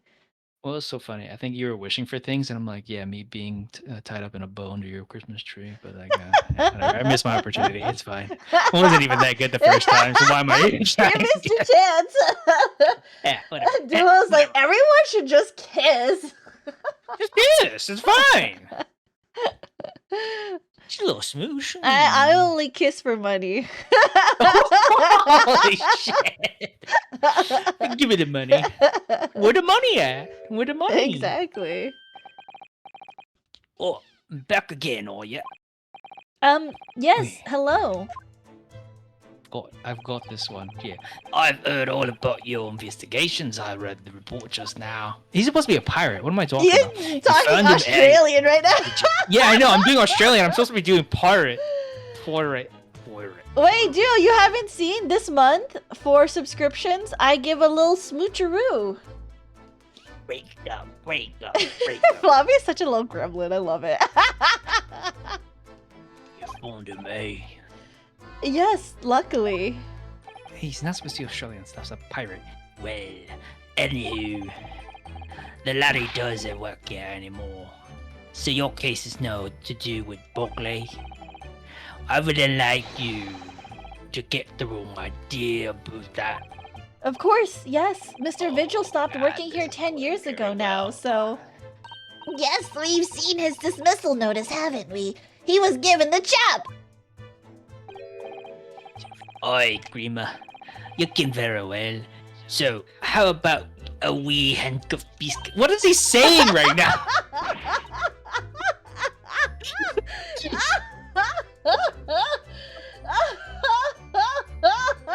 I read the words. I spoke them. And you Everybody still know don't what he's get saying. it. The fuck? Oh, they really are like little handcuffs, and as hard as irons, too. How did he just chew him like it's nothing? So, what's brought you down here, Riley? Well, there's something else we'd like to ask you about, actually. Is that so? We believe there might have been a document that disappeared from Genshin Asogi's cell. I think it's been called... He literally told you not to say! The first thing you say is literally Say. that. Okay, you're fucking trolling, Like, bro. where the fuck did you hear that from? Like, he's gonna be so curious, you're literally not supposed to say! There's just literally only one person that you could talk to. Uh-oh, the music stopped. He's gonna put away his little iron biscuits. Did I no say? Questions if not to do with things that might have happened at Barclay. Leave the past in the past, laddie. Let's not further about with the relevant details. His expressions changed completely. We're clearly onto something here. I thought he was gonna throw the comb. Me That too. would've been fun. Please, no, not that many lines, please. That murderer's botched execution and the whole miserable escape. They were Barclay's darkest hour, a shocking embarrassment. Oh my god, Chippy subscribed! Duo can see the kiss in action. Hold on. Let me put a snowflake on. Chippy, thank you for the resubscribe. Oh, I'm just covering Mizu with my snowflake. 17 months. Dang, it's like a whole giant tiara.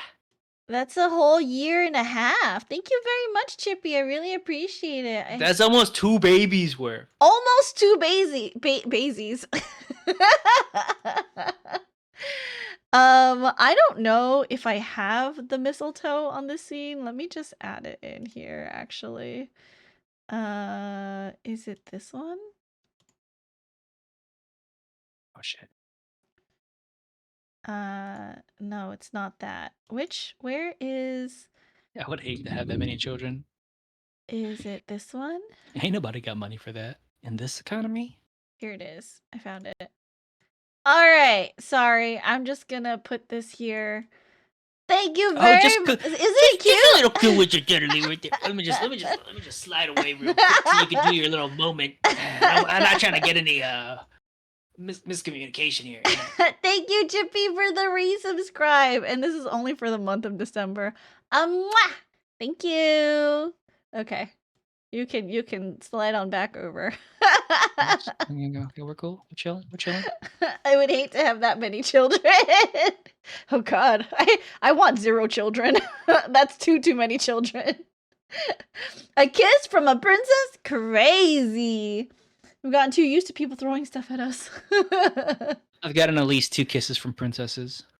Oh, who've you gotten kisses from? Wait, let me think about it. What is the name? There's the what is it called? Oh my I don't god. know. Base Babe and New Babe Plus. That's what it is. Yeah. Main Babe and New Babe Plus. I see. Yeah, Main Babe. Yeah, they're princesses in my heart. I see. They If are not queens. princesses. Well, in the Japanese version, Japanese players call them Ohime-sama. So So yeah, they're princesses. Yeah, so I got princesses. 2. yeah. 2 little schmooches. You Well, probably got like a smoochie, billion moochie. then. Oh, I got so many. Because the convict had a collaborator on the prison staff, you mean? Aye, for shame. The coroner who confirmed the death of the man after his execution, Courtney Scythe. And my chief warder at the time, Vigil, who was in charge of the whole affair. But Mr. Vigil says he didn't know anything about it. The rascal wouldn't say otherwise, eh? More handcuffs. Oh, how could I say no? You can never have too much iron in your diet. I don't know if that's true, madame. When Mr. Vigil was handed his dismissal notice as a result of what had happened, he was so despairing he jumped out of your office window, didn't he? Bobby says, okay, if there's any frogs here, you gotta subscribe to Princess.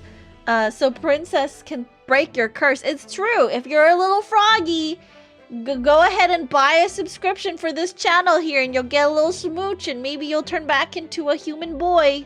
Maybe not a boy, a man. 18 and plus only, please. Thank you. Please, if you're a young little frog, don't subscribe. You're not supposed to be here anyways. This is an 18 plus channel only. Get out of here. About it like Babies, this. If get they out. are a frog, then it's okay. If they was a little tadpole swimming up, subscribe.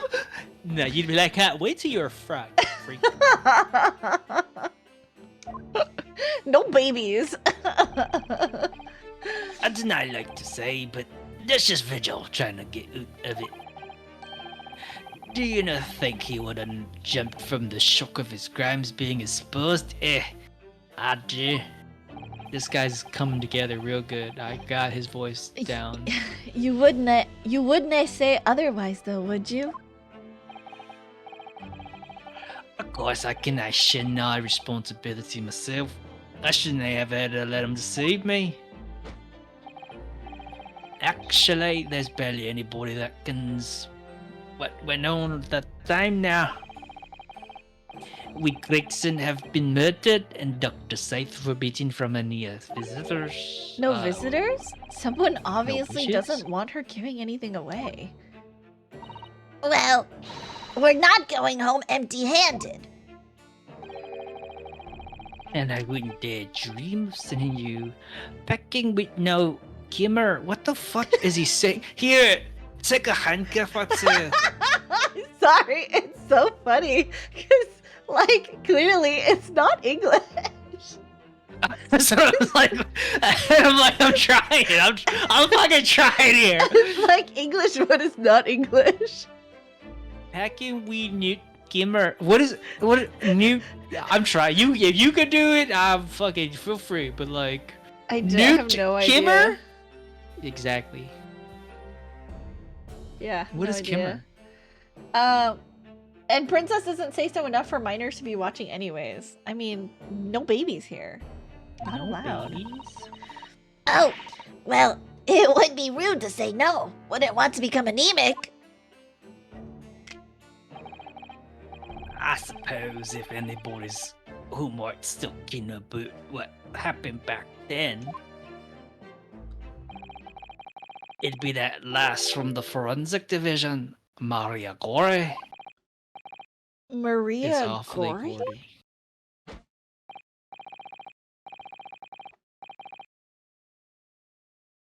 I, Scythe's daughter, she did I have no more, just the one. but the wee bairn followed in her mom's footsteps. You deny ever her without a scalpel in her hand. Ah, This little bird babe. do you want to be the? you want me to be her? Do you? Is she supposed to be? Okay, I'm gonna do this. Mama, what is this? Where did she spring from? And did she just call the doctor Mama? I've got it. Dr. Sight's daughter, Maria Gori. We could do with talking to her. So she's Dr. Sight's daughter, but her surname is Gori? This a family history, I'm sure, but I don't know the ins and outs of it.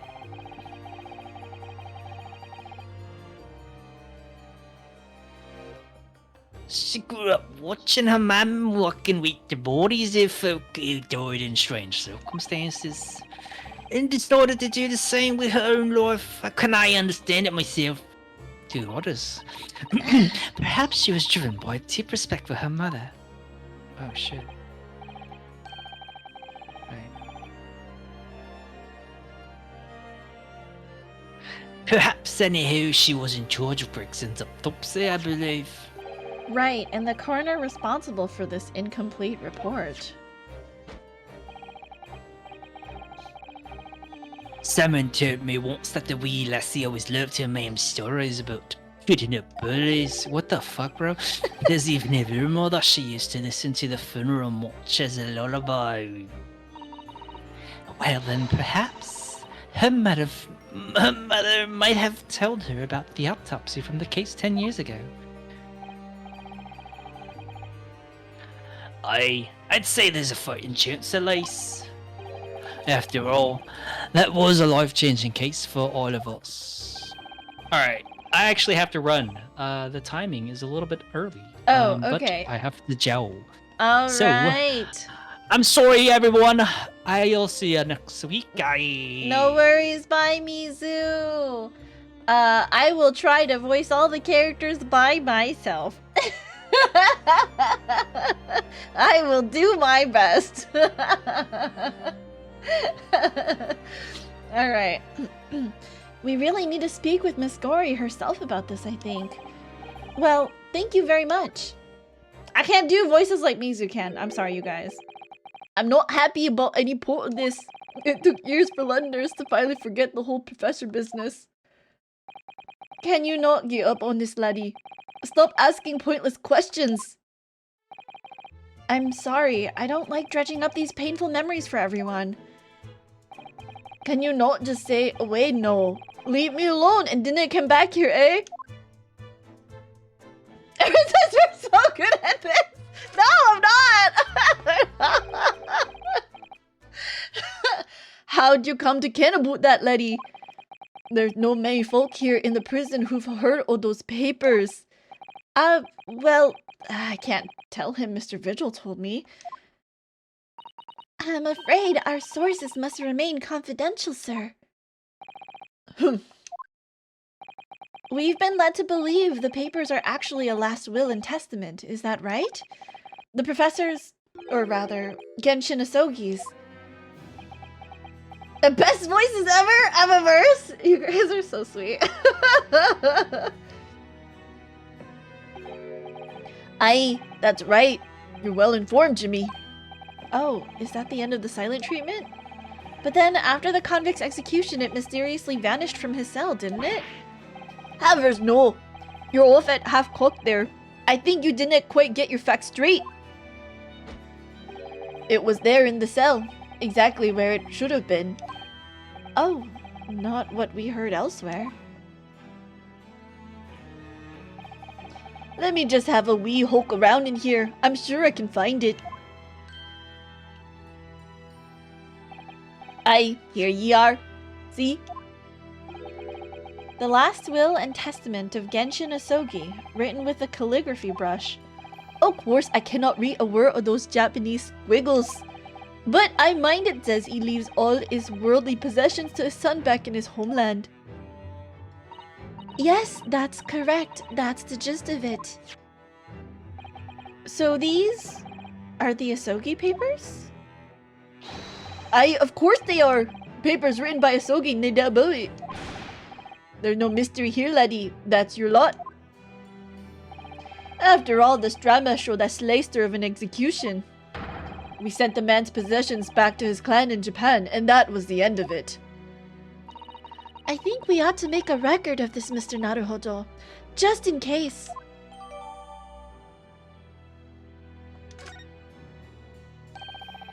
One thing before you go your way, Mr. Naruhodo. Oh, yes? Those papers are not to do with Gregson's death.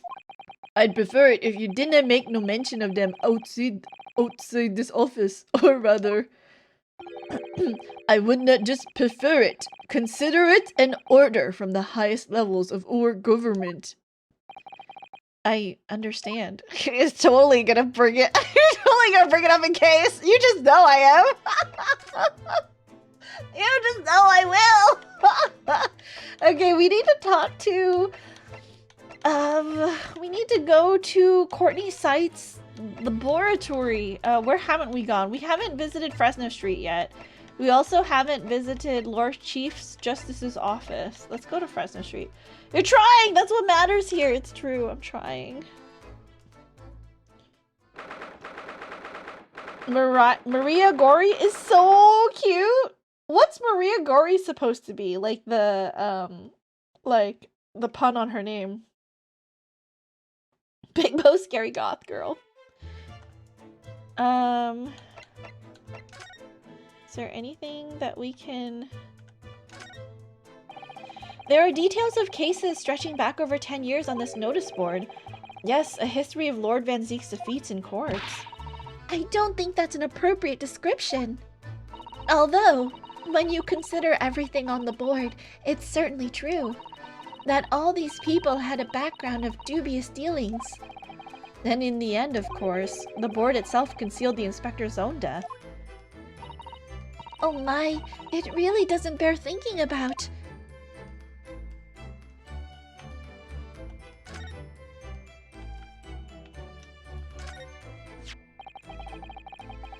Using a candle as a timer device. Very ingenious, I must say. In Japanese, her last name sounds like Guroi ne. Guroi. Oh, Guroi. Guro, like dark? There's a cast member in Dragon Quest 8 that talks like that guy, BTW. You are appreciated, princess. Thank you. Oh, grotesque. Okay. Guroi. Okay, I see. Thank you, Floppy. Yes, the culprit arranged it so that the firecracker would be set off at 5 o'clock and then left. So that a loud bang was heard at precisely the moment Lord Van Zeeks arrived, yes. If only he hadn't picked up that gun from the floor. Something you probably told yourself once upon a time, I imagine? Yes, I've learned that lesson by bitter experience. I would have turned and run a mile for sure. Which may not have done you any favors either.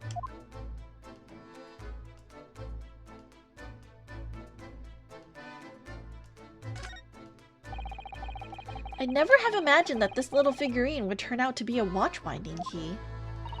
I suppose it's a policeman because the pocket watch was a gift from Scotland Yard. It seems there was much more to Inspector Gregson than we ever realized. He was clearly a brilliant man. Sho, welcome in! No Mizu today. Mizu had to jump early. So he literally 5 minutes ago just left Sho. I'm so sorry. But welcome in. I have to do the voices for the rest of the evening until we get to like a nice, break point. So I'll do my best, but I'm no Mizu. I can't do voices and accents, so it's the fish and chips that threw us off. I feel as though it ruined his image. I really don't think we should blame one of Britain's staple cuisines. But think about it. Imagine if it was Mr. Sholmes. How would you feel if instead of that old briar pipe that's always in his hand, Mr. Sholmes had a bag of chips? rather disappointed, if I'm honest. Exactly.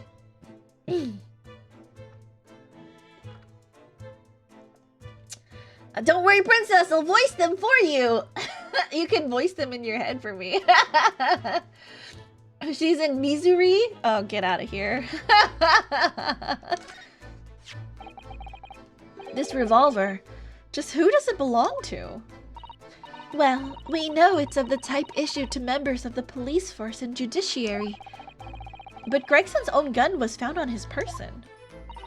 And of course, Lord Van Zieks has admitted to losing the firearm with which he was issued. Such absent-mindedness, not dissimilar to you, Mr. Naruhodo. I'm starting to think the cold, hard prosecutor and I could become friends after all. Then I wish you every success.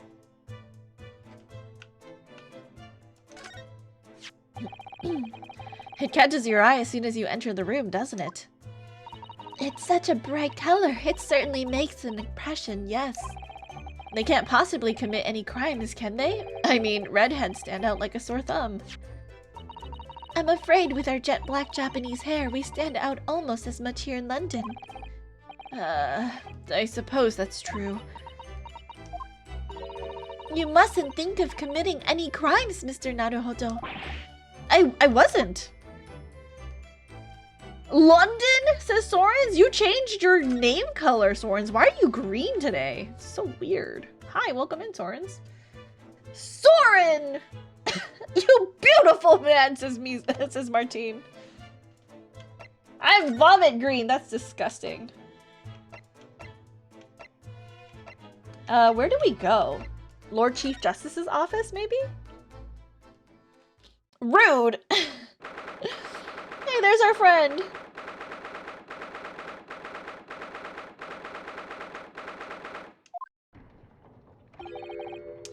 No arguments, Prosecutor Asogi.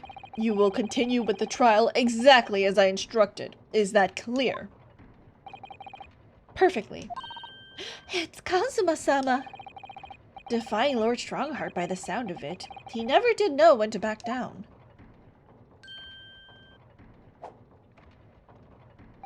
On your way now, Asogi.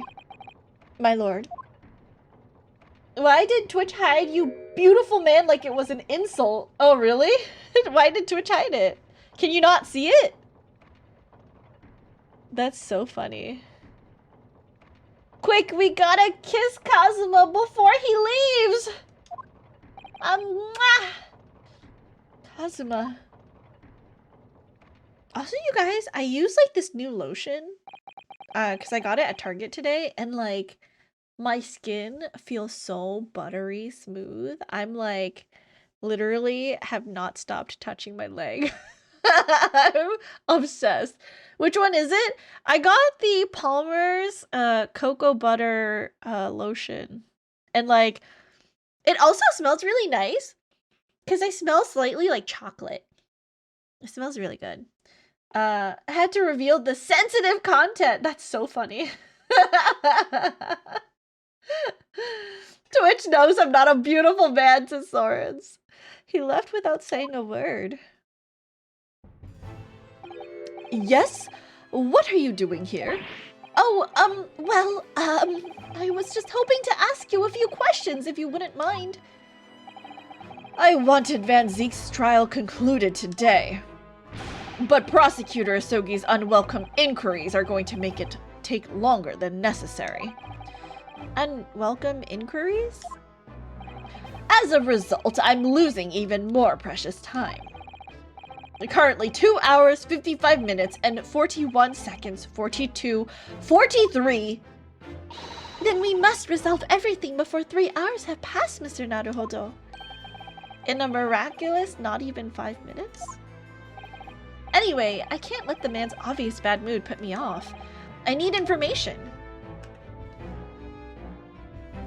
Conversating, let's do it. Twitch couldn't handle my platonic flirting. How are you, Sorens? Are you back home? In New York? Does Prosecutor Asogi believe that Lord Van Zieks is the Reaper? I wouldn't know. It was 10 years ago, in that fateful close trial, that Lord Van Zieks made a name for himself among the judiciary.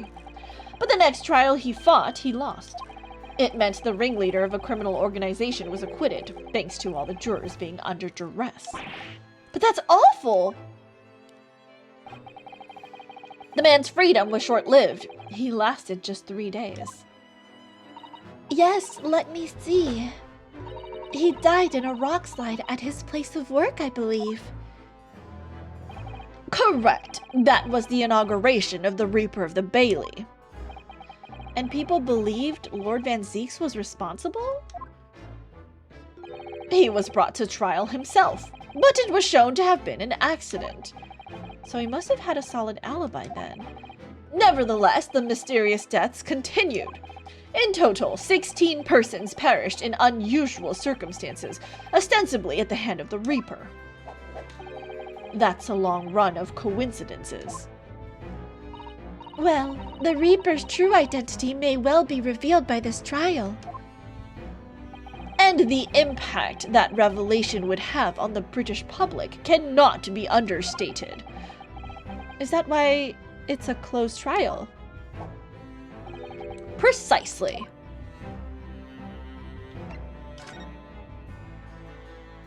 This country hasn't seen a closed trial for 10 years. So the last one was the professor's? The trial of Genshin Asogi? Correct. Actually, we heard that originally you were going to prosecute that trial yourself, Lord Strongheart. Van Zieks entreated me to relinquish the prosecution to him, that he might avenge his brother's death. And here we are, 10 years later. With the son of the man Van Zieks had condemned now looking to avenge his father's death in the same way. They do say that what goes around comes around. However, it would seem that the new young prosecutor is harboring some ulterior motive as well. Kazuma is? I like my organization to run smoothly, in the exact manner that I prescribe.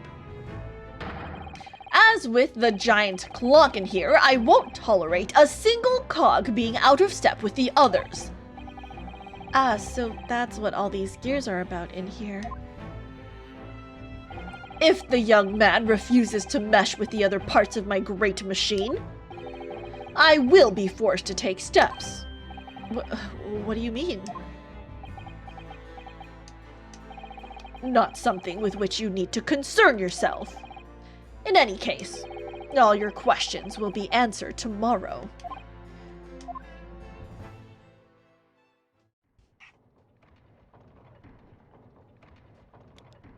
Now, I shall have to ask you to excuse me. As of this moment, I've been delayed from attending my next meeting by precisely 3 hours. Oh my, that is a long time. And I hold you entirely responsible, even though we miraculously managed to fit everything into not even 5 minutes? I wonder if you might agree to us, talking with Prosecutor Asogi? Discussions between the defense and the prosecution outside of the courtroom are generally frowned upon. However, I will make an exception in this case. Now go. You can find him in his office. Oh, thank you.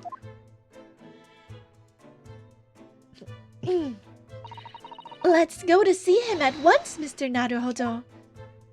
Alright, let's go. Kazuma's my best friend in the world, but I'm really not at all sure I know how to talk to him at the moment. Alright, let's see. New location. Okay. Here we go.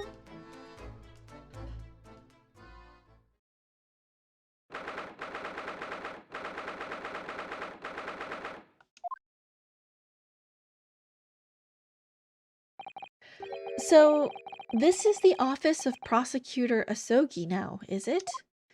Mizu isn't here to read the dirty joke! There's a dirty joke? Kazuma is doing so well for himself.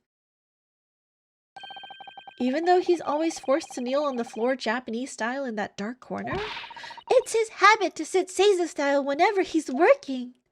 It's famously funny? Oh my god. We should message Mizu later and be like, hey, you missed this joke. Kazuma.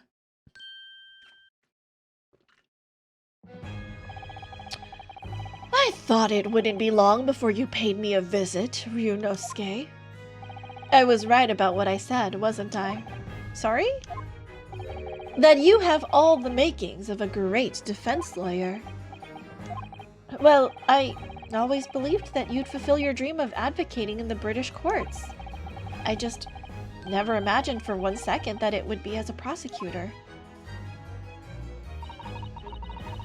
Seeing you stand in a foreign courtroom so gallantly realizing your dream, Kazuma-sama, I'm truly happy for you. And I'm truly thankful to you, Judicial Assistant Mikotoba. Am I gonna realize when this joke comes in? I'm not sure.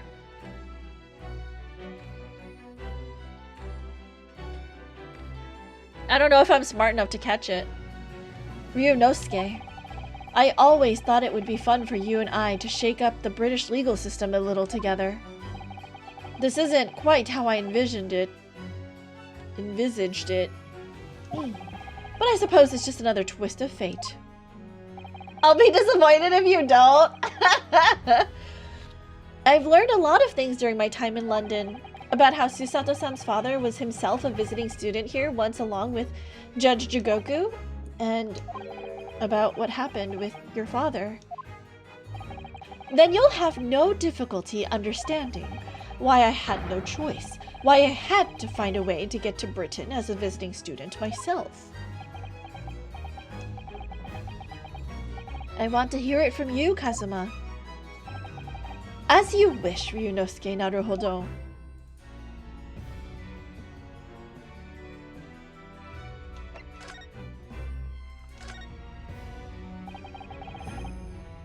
It's getting on for a year now, since what happened on the SS Buria. We were heading across the oceans from Japan to Great Britain, when a bizarre series of... I think that's wrong. Bizarre series of coincidences led to those tragic events. Typo? I think? I thought I'd lost my best friend forever. I must have been unconscious for a long time. When I awoke, I was lying on a bed. It was a narrow little room. There was a posy of flowers by the pillow. It took me a little while to realize that I was in the cabin of a ship. I slipped out of the room and headed up onto the deck. Were you already suffering from amnesia at that point? Yes, I didn't know what had happened or where I was. There was just this voice in my head. You have something to do. Something no one else can know about. Go to Great Britain. Your task awaits you there. It was a calling I couldn't ignore. It compelled me relentlessly. Out on deck, I saw that I was on a huge steamship and we were docked in a large port. It must have been Hong Kong. Yes, it must have been, presumably just before they were due to carry your body off the ship? I had no idea of the situation, but I did have the feeling that this was in some way my last chance. So I concealed myself among the disembarking passengers and went ashore. Then I disappeared into the crowded streets of that foreign port city, so I could plan my onward journey to Great Britain. Just under a year ago, with all my past memories lost to me, I was left behind in Hong Kong. Everything was foreign to me. The sights, the sounds, the smells. My head reeled. I was truly at a loss. I realize now that I'd escaped as a dead man, with nothing but the clothes on my back. No money, of course. Oh, how terrifying for you. Luckily, though, I had 2 feathers in my cap. One being your knowledge of English, I suppose. That's right. And on the back of that, I was able to pick up some work as a deckhand on a cargo ship. Eventually, after calling at countless ports, I finally arrived at Dover. That must have been some 3 months ago now. Your formidable tenacity of purpose showing itself again.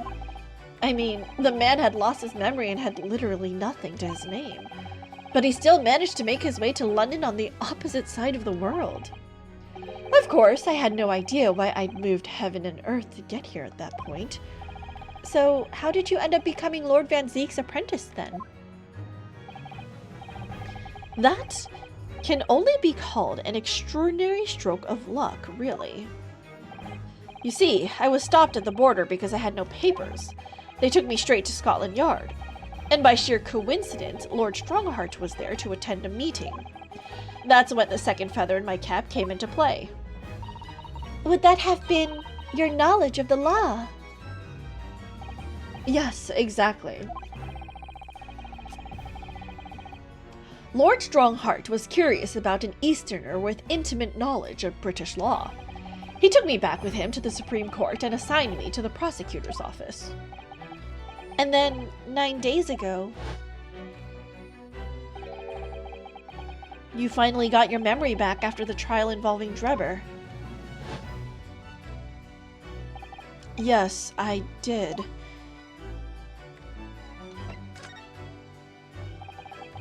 That's how he got swole. Ever since I met you at Yume, you talked about your dream. Mark my words, Ryunosuke. I'll be chosen as a visiting student and make my way to Great Britain someday. Did you know the entire time about what happened to your father here? 16 years ago. Oh. When my father left on that exciting trip to Great Britain, I was just a boy. Hi, Princess. Where's your partner in crime solving? Mizu had to leave early, so I have to do all these voices by myself.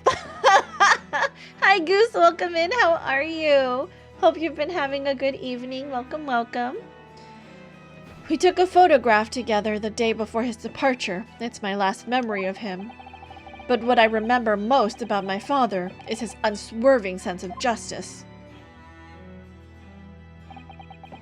6 years after he left, a gentleman called at our family home. He told me that Genshin, my father, had been taken ill in England and passed away. It was Professor Mikotoba. Your father, Susato-san. What have you been up to all night, Goose? Oh my! Ever since then, the professor was very good to me. He even helped to fund my university education at Yume. I'll be forever in his debt. But nevertheless, I just couldn't bring myself to believe what he told me. Oh. Then one day, a letter arrived at our house from Britain. There was no indication of the sender, so I opened it, assuming it was from an old acquaintance of mine. The Sogi papers? Making chicken. What kind of chicken? Are you making like chicken tenders? Are you making fried chicken? Are you making chicken pot pie? Are you making a roast chicken? Chicken soup? What you making? What I read in that letter changed my entire life. What did it say? It said that my father had been a mass murderer, and the writer cursed the Asogi name. Oh no! As a result of that letter, I found out what had been hidden from me all those years. Chicken stir fry! That sounds delicious. What other vegetables did you put in your stir fry? Presumably, the letter was sent from a relative of one of the victims. If whoever it was had been a member of the judiciary, he could have been present at the closed trial. The letter revealed that my father had been sentenced to death, executed for being a killer. I'm so sorry you had to find out that way. I imagine the British government did its very best to silence whoever sent that letter, but someone who knew the truth and couldn't bear the resentment was always going to be a problem. But still, it could have been written by anyone. Why would you believe such a thing? There was a newspaper cutting included with the letter. It was the first I'd ever heard of the professor and his terrible killing spree. Well, what did my father have to say about the letter? I couldn't bring myself to show it to him. What? Why not? Because he deliberately concealed the truth from me by telling me my father was taken by a fatal illness. That couldn't have been easy for him, and he'd done it out of consideration for my feelings. So instead, I showed the letter to Judge Jigoku. To the other visiting student. He faltered for the briefest of moments, but then he just laughed the letter off. But in that moment, I saw it on his face. He was undeniably shocked, shaken momentarily before recovering his poise. Some broccoli, carrots, ew, onions, and some mushrooms. Ooh, that sounds delicious! Ooh, yummy. I had instant noodles for dinner, but I did add, like, rotisserie chicken and some mushrooms into it, so it was quite yummy. A year later, my bereaved mother succumbed to the strain of grief, and she too passed away. That's when I made up my mind that one day, without fail, I would cross the seas to Britain and seek the truth for myself. You said ew to carrots out of all of that? Carrots is the worst vegetable. I hate carrots. The truth about my father, Genshin Asogi. And I wouldn't let anyone stand in my way. Oh, Kazuma-sama.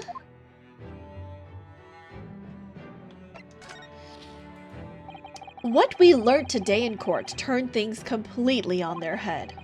It was an impressive piece of lawyering, Ryunosuke Naruhodo. Lord Van Zieks isn't the Reaper, you know. I almost don't want to believe it myself, but it turns out that Inspector Gregson himself, the victim, was... It's clear that the Inspector was behind the Reaper's activities all along. What? You mean you knew? I don't like raw carrots, but sauteed carrots are awesome? Gross. Carrots in any form are disgusting. Except for carrot cake. I will take carrot cake, but nothing else. Mizu, no, she killed you in Minecraft! I did no such thing. Mizu had to go a little bit early. The real question is who's been giving orders to the Inspector. Yes, Barack Van Zieks is the real Reaper. And I know that 10 years ago it was him who decided my father must be a mass murderer and sent him to his grave. No, he was merely seeing that justice was done as the law dictates. He's not to blame. Ultimately, it's people who condemn people. The law is just a tool that they use to do it. I'm shaking you? How dare you? He had to go across to the other side. And when a man condemns another, he must take responsibility for his actions. Of course he must. But I know for certain that my father would never have taken another man's life. Kazuma... On the contrary, my father's life was taken by the Reaper. Don't believe you. Who would choose to leave Princess? Mizu had things to do. Is there something that we can give him that will... Oh, hold on. Let's examine it. It says, I, Genshin Asogi, hereby request that upon my death, any and all material possessions and wealth belonging to me in London be delivered to my son Kazuma Asogi in the Empire of Japan. It is with deep sadness that I accept my fate in this foreign land, in the knowledge that I will never see my homeland or family again, but I regret nothing about my chosen path. Do we give this to him? It's the only thing, right? Show him the sword badge armband. Okay, hold on, I'll do that.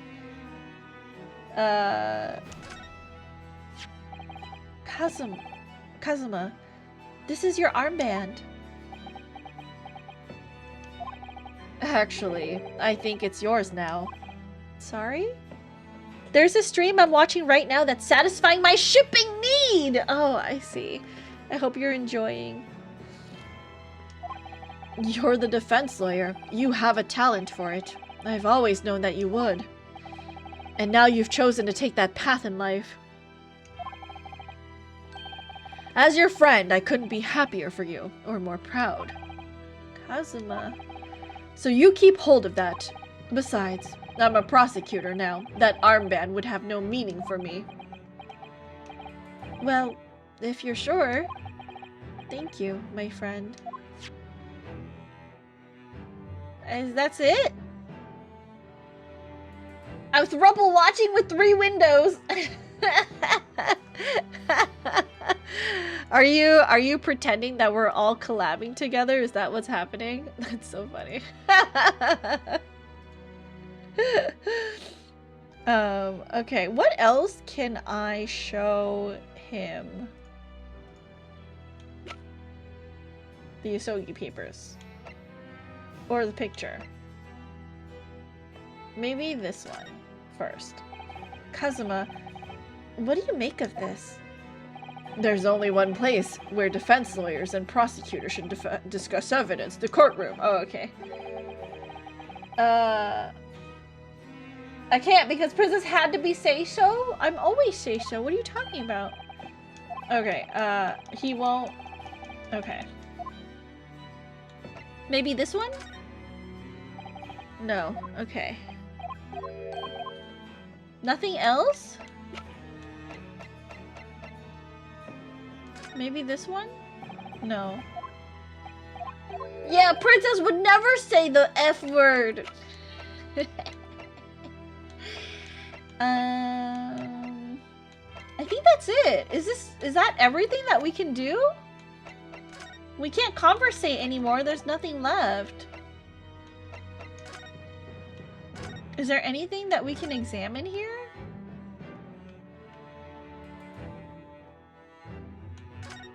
You can examine stuff? Okay.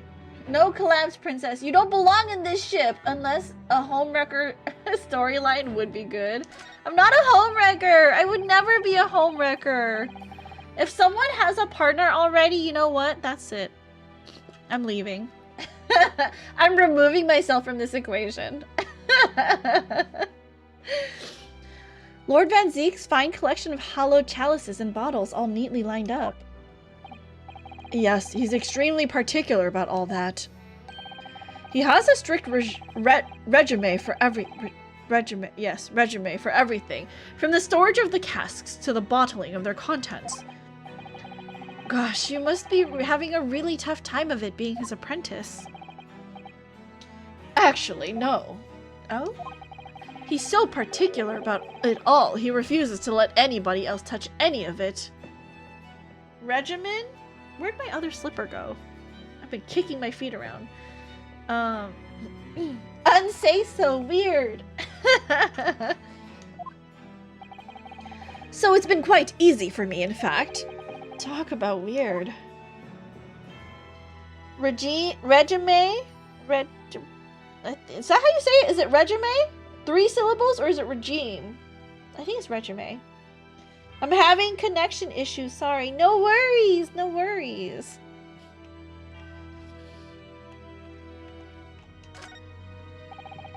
There's Lord Van Zeek's incredibly stylish desk. It's not my style, though. No, I notice you've been working at the little table on the floor, kneeling down Seiza style. The second one, regime? 2 syllables? I thought it was some kind of punishment set up by Lord Van Zeek's when I first saw it. I find it the most comfortable way to work. I can't do it. After a couple minutes of sitting with my legs folded under me, they start to go tingly. Don't exaggerate, Ryunosuke. We both know you can't even manage a minute. Wow! What a fucking bird!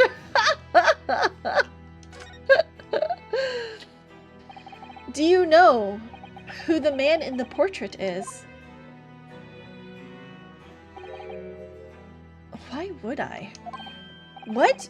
But you're Lord Van Zeek's apprentice. Wait, that's the dirty joke? What's the dirty joke? Say it again! I missed it! I don't get it! There was a dirty joke? I read it already?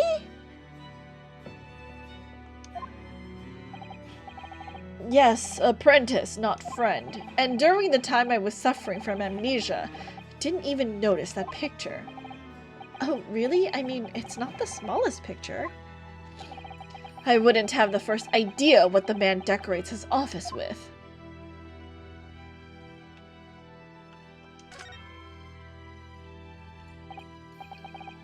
What the? It's a scale model of the crime scene. Oh, yes, I realized that. Sorry, hold on.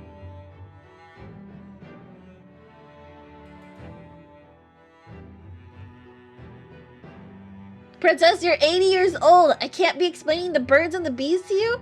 Yeah, but I think you might have to explain this one, Floppy. I don't think I got it. Oh, yes, I realize that. Does the prosecution office make a model of the scene for every single case? Apparently so. Sometimes it helps to visualize things better and notice things you hadn't spotted before. Wait, what was said? I also don't know, Goose. I don't know. I don't know what the dirty thing was. Actually, the miniature notice board is my work. Be honest, you enjoyed making that.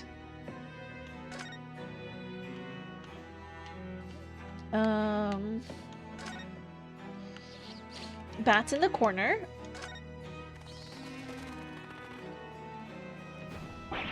Oh! We all know you can't even last a minute, but I thought it was in reference to sitting Seiza style.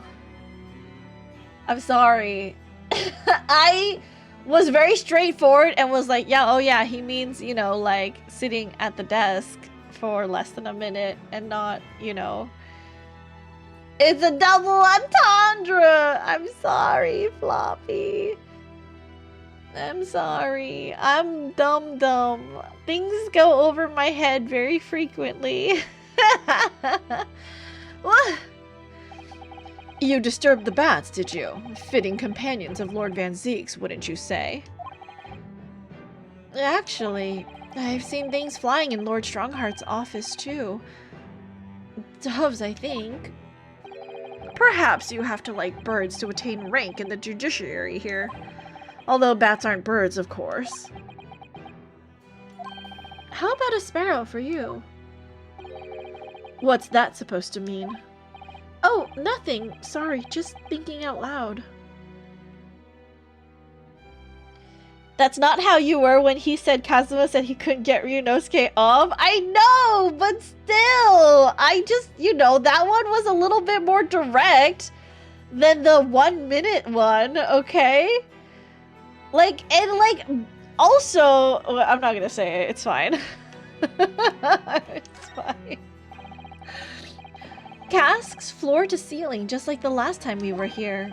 Hollowed barrels, I suppose. They're arranged according to vintage, flavor, and region. Every week, they're all taken out and put back in order.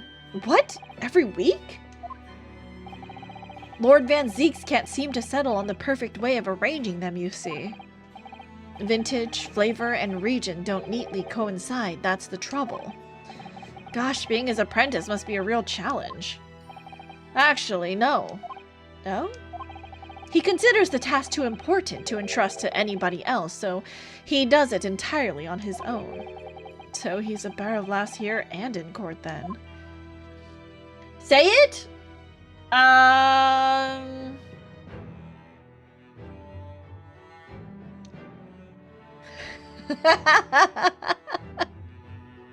But then I won't be say-so anymore.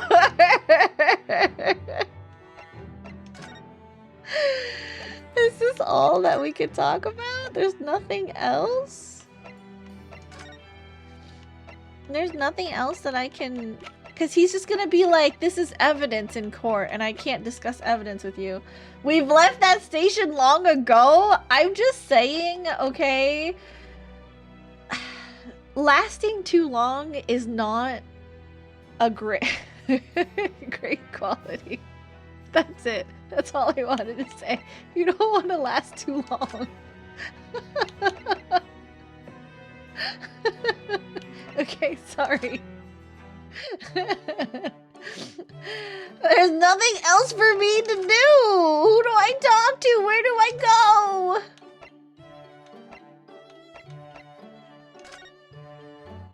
Here? No.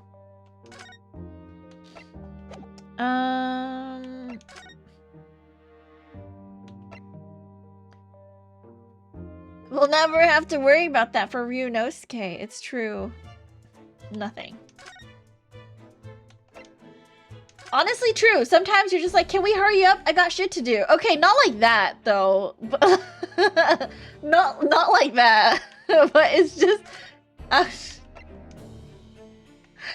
whatever.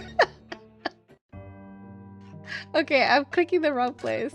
Where am I supposed to go?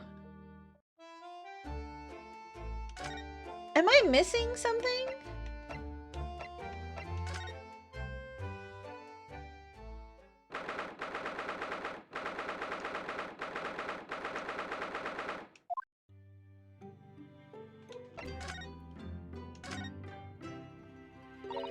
Are you all right, Mr. Naruhodo? It's rather unusual to find ourselves here in the middle of our investigations.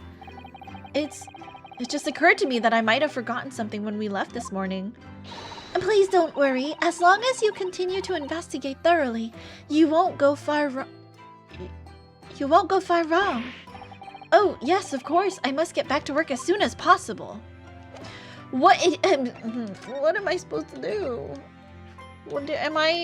Do I present something to someone? He gave me the thing. There's nothing else to talk about here.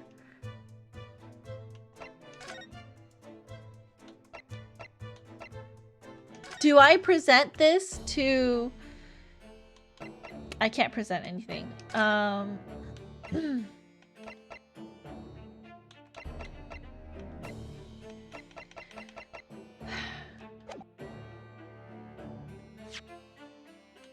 So we got this. Let me just... we got a picture.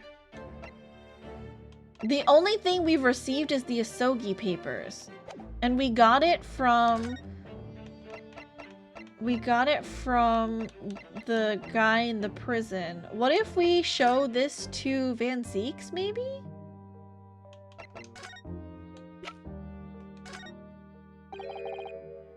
What's that? It's just something I was hoping to ask your opinion about, that's all. It's a serious crime for the defense to attempt to extract information from the prosecution by illegal means. I think we have more of a defense and client relationship now, don't we? Okay. What the fuck?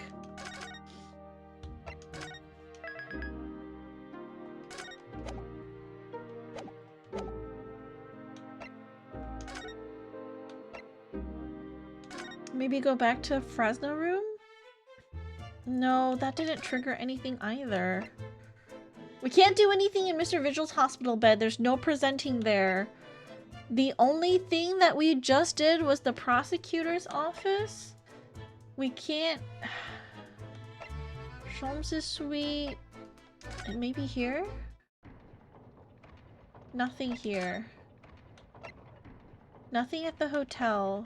I'm stuck. Hold on. I'm gonna cheat. I'm sorry, you guys. I feel like we've done everything. I'm cheating. I'm gonna look it up. I can't figure it out. I'm sorry, you guys. We're cheating. Let me look up Great Ace Attorney Trial 4.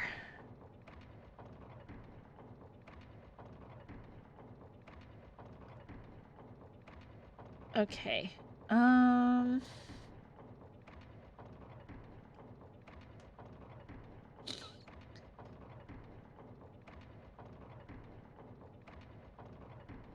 Let's see. So we are investigation, trial.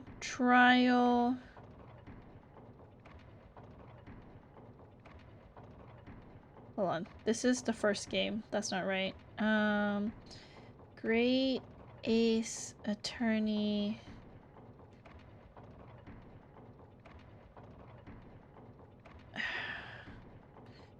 Trial 4.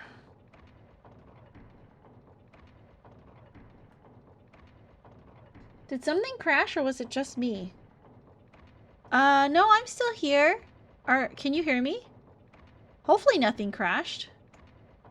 Can someone let Floppy know? Maybe it was just them? Oh no. Okay.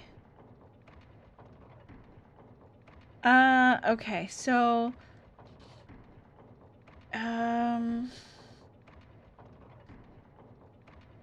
Okay, so we go to...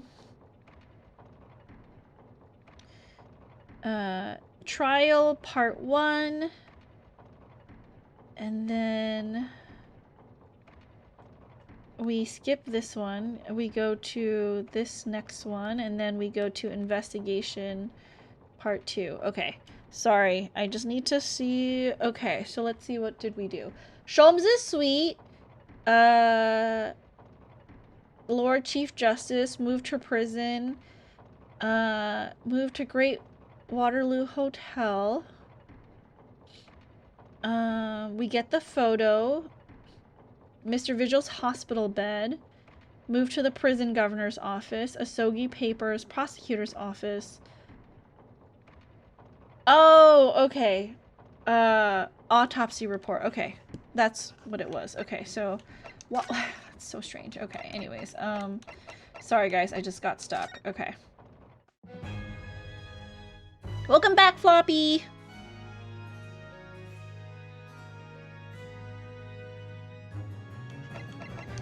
So let's present... I figured it out. Well, I didn't figure it out. I read it. We are supposed to present the autopsy report to Kazuma. This came up in trial, didn't it? Something a little dubious, I mean. The fact that no time of death was recorded on Inspector Gregson's autopsy report. Make sure it's not outdated. Yes, there were some unexpected turns in the courtroom earlier. The suggestion you came up with certainly took everyone by surprise. The idea that the victim died the previous day at some other location is quite something. Well, considering when the pocket watch had stopped and the scorch marks on the candle, it's certainly a distinct possibility. The evidence and the scene both point to it. To be honest, it bothered me too. So I paid a visit to the autopsy room earlier. The coroner responsible wasn't there, but I got a name. It's Dr. Gory. If it wouldn't trouble you, Kazuma-sama. Uh-oh, why are we uh-ohing? What's wrong? We'd very much like to speak with the coroner, too. Of course. The last thing I want is for anything to be brushed under the carpet. Scotland Yard's autopsy laboratory is behind Lowgate Cemetery. Lowgate Cemetery? By Barclay Prison, you mean? Updating autopsy! You know it, do you? The prison where my father was incarcerated and robbed of his life. Kazuma-sama.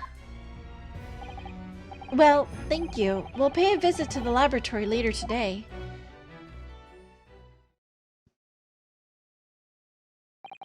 Ryunosuke. I want to thank you. What for? For this. You safeguarded the soul of the Sogi clan. Oops, sorry. My clicker. Well, it is a famous sword that's been in your family for generations. My only slight regret is that I never got the chance to draw it before I returned it to you. Karuma is said to have been forged by a master swordsmith during the Sengoku Warring States period. I come from a long lineage of warriors, many of whom were expert swordsmen. Well then, you're a chip off the old block, I say. This blade, Karuma, is the symbol of the Asogi clan's honor and might. Apparently, one of my father's apprentices even took the blade's name for a surname. Really? Karuma. It does sound formidable, that's for sure. 16 years ago, when my father was a visiting student here in London, He had this sword forever at his side, which is why it means so much to me that I have it by my side again now too. That's the Von Karmas. I love you? What's the Von Karmas? Oh, Karuma? Oh my god, I see Karuma. Really? It's connected? Isn't that like the character in like one of the other games? I'm like vaguely remembering. Manfred von Karma, says Sho. That is all thanks to you. It was an honor.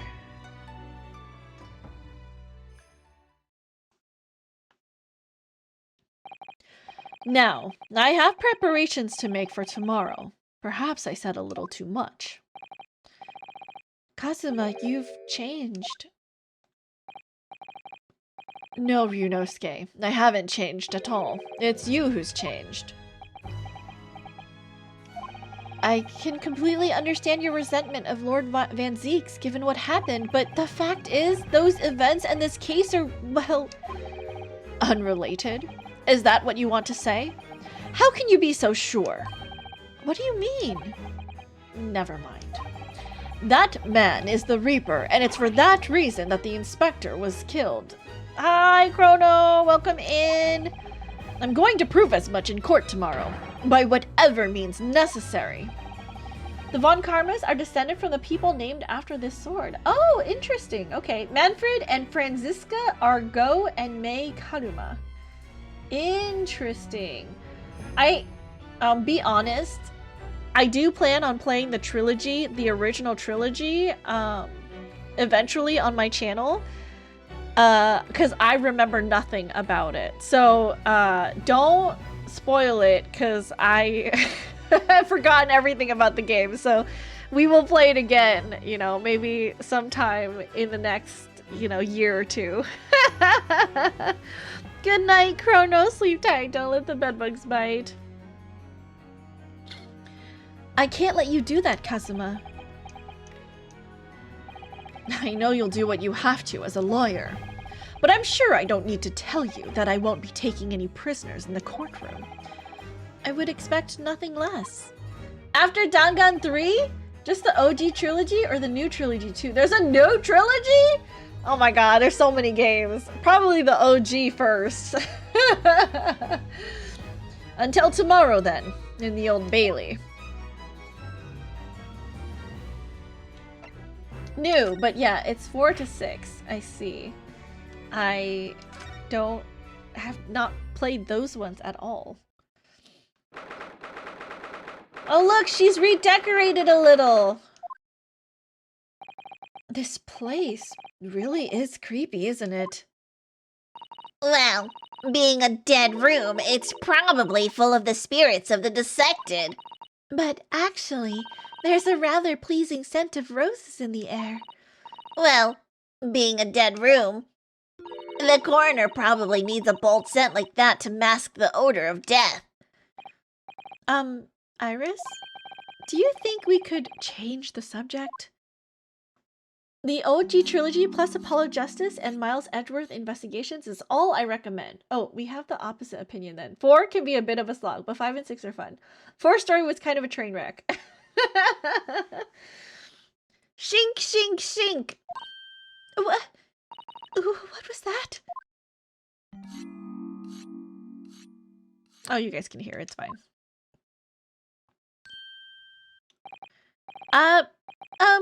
Dr. Gory? What kind of voice should I give her?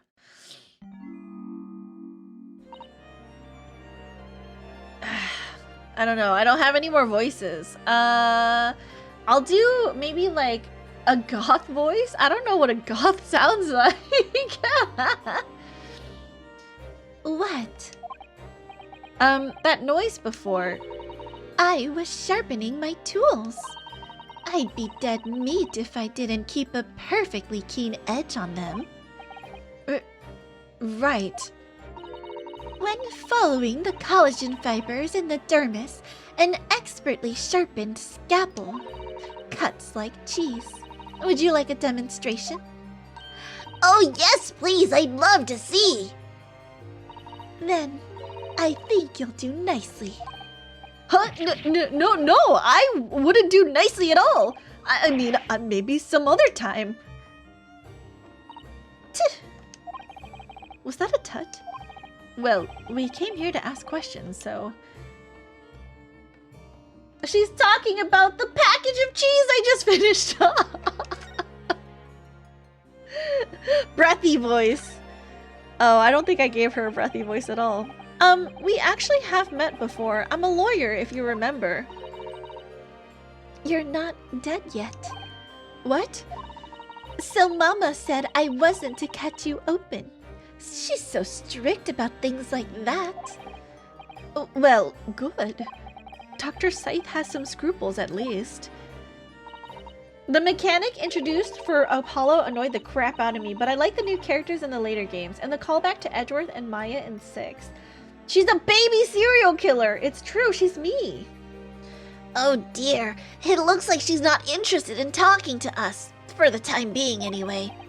For the time being? You mean until we die? I hope that's a way off.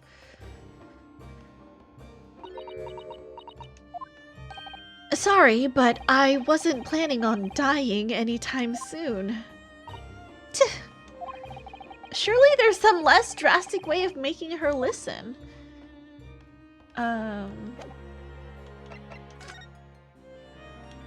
What if we present her autopsy report to her? Dr. Gory, we actually came here to ask you about this. He was very good. Good, sorry? His skin didn't snag my blade once, and very little mess. His joints dislocated easily, and his muscle tissue was a pleasure to work with. We can skip those details! But there is one thing about the report that's caught my attention. Easy, she hasn't played yet! Serial killer! You don't seem to have recorded a time of death.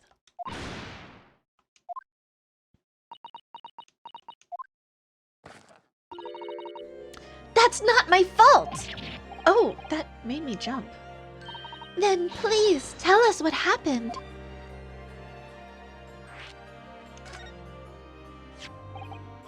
So why doesn't this autopsy report include the victim's time of death then?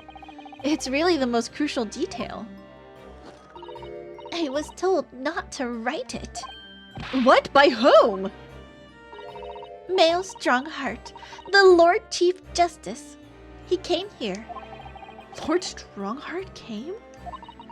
He said that from the witness statements about the gunshot and the other evidence, it was obvious. Girl, you can't trust. This is why you trust no one. You document your work, you cover your ass. The man clearly died at 5 p.m. on 1st November when the gunshot was heard. But that's not the time of death you wrote on the report. You didn't write anything. Was there some reason you didn't include it?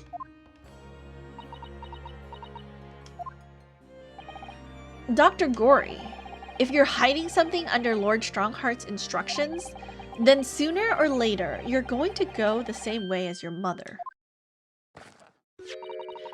Give it here, then. Huh? It's okay, I forgive her because she's cute!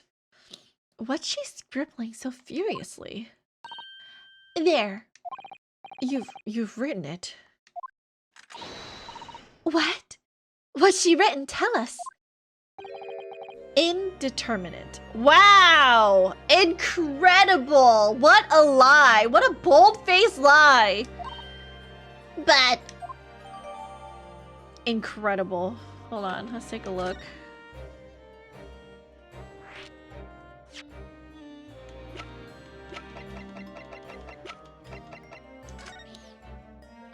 Evidence suggests measures may have been taken to disguise the time of death. That's it? That's all we get? What do you mean by that? Why was the time of death indeterminate?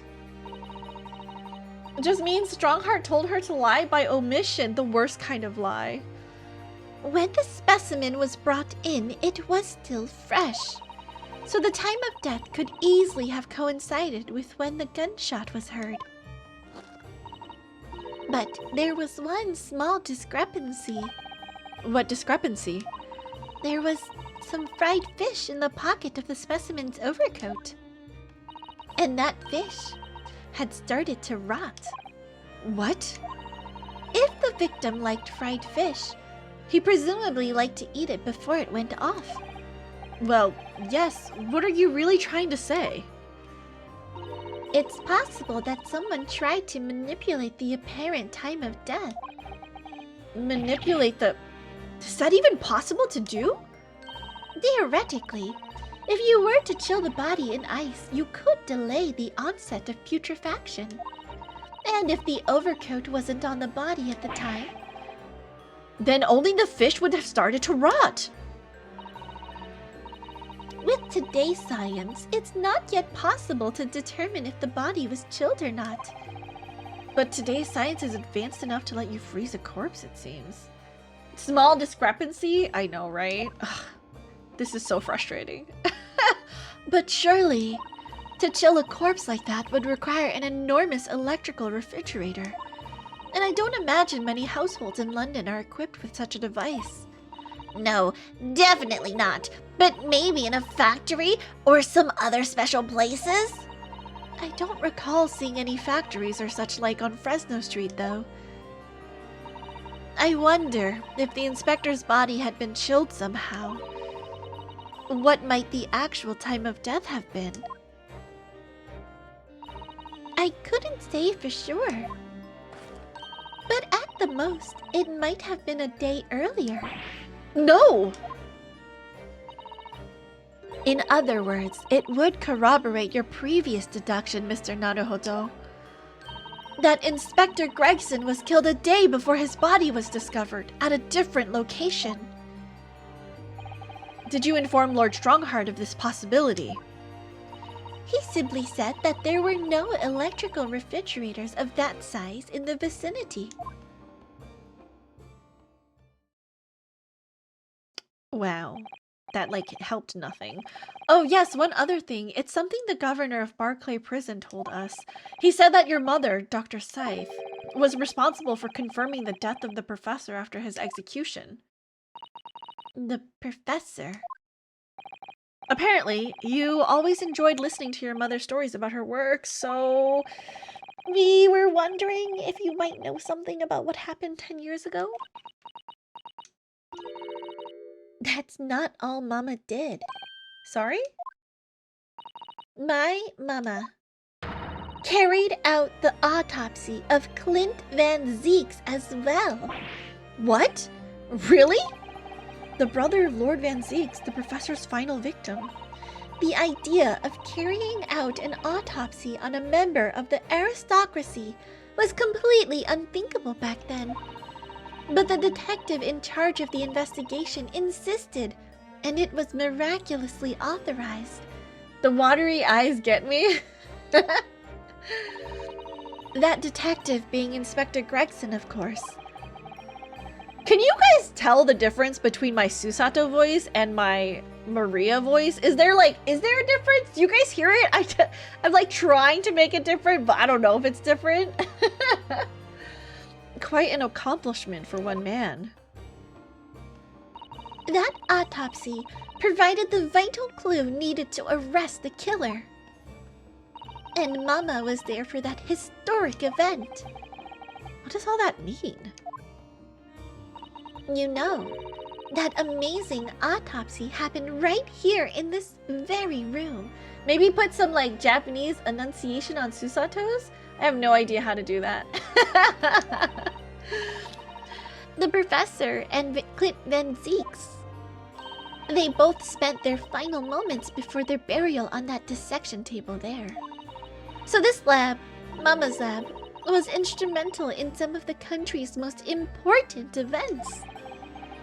She really is proud of her mother. I wonder if you'd tell us more about exactly what happened back then, Dr. Corey.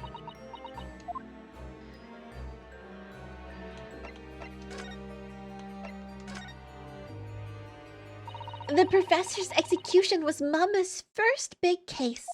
She had to be in attendance at Barclay Prison's execution chamber and sign the certificate to confirm the convict's death.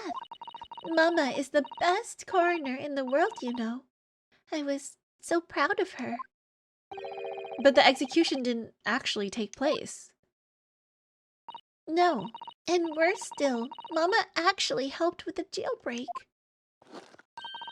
I didn't want to know. Oh dear, you found out recently, you mean?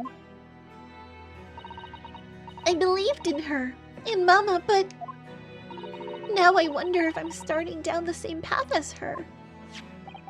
You mean because you omitted the time of death on this autopsy report? But that's because Lord Strongheart forbade you from including it. Just like Mama, I'm sure she was coerced by somebody too. Yes, that's my feeling as well. There's no doubt that there were powerful forces at play 10 years ago. The execution couldn't have been staged without a lot of people at the prison knowing about it. Obviously, the prison governor must have been in on it as well. The big man with the little handcuffs? According to what he told us, he was tricked by the chief warder. He says he knew nothing about it. Of course he said that. I'd say the same thing. Just who was behind that jailbreak all those years ago?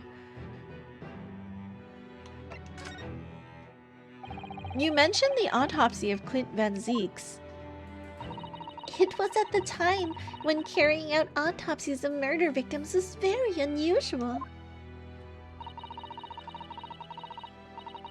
It's still not a practice that's observed in our country even now. It turned out he was the professor's final victim, and when the autopsy was performed, Mama was present, although only as the secondary assistant.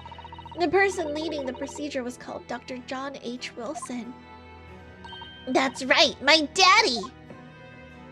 And there was one other person present, the primary assistant. He was a visiting student from the Far East. Wait, a visiting student? It must have been my father, Eugene Mikotoba. I had no idea Professor Mikotoba had been involved in something so important. There's definitely a difference in the voices? Really? Okay. I mean, I think it's different because I feel like I'm accessing different parts of my nose and my throat, but I can't tell how it's being projected on screen to you guys. Thanks. I'm trying my best here. But the outcome of that historic autopsy was the discovery of a vital piece of evidence that led to the capture of the professor. So that's how they came to identify Genshin Asogi as the infamous mass murderer. Do you happen to know anything about the piece of evidence? Can you tell us any more? Would you like to see the records for yourself? Would that be alright? What's the point of keeping records if people can't look at them? They're filed under V at the back of those cupboards, with the other records from the last decade. Thank you! Oh my god. Let's see. Van Zieks. That's strange. What, Mr. Naruhodo? They aren't here. There's nothing under Van Zieks. There must be! Perhaps somebody took them away? No. No one's allowed to take documents related to the professor case out of this room. But you're right. They're gone. Well, when was the last time somebody looked at them? Do you remember? It was... Oh, yes. I remember now. It was 2 years ago. A consulting detective came one day, saying that he'd like to see the records. No, you don't mean... Herlock Sholmes was his name. Sholmes?! Deep down, I knew that was coming. Do you think he stole the records? Oh no, surely not. Iris, that can't be right, can it?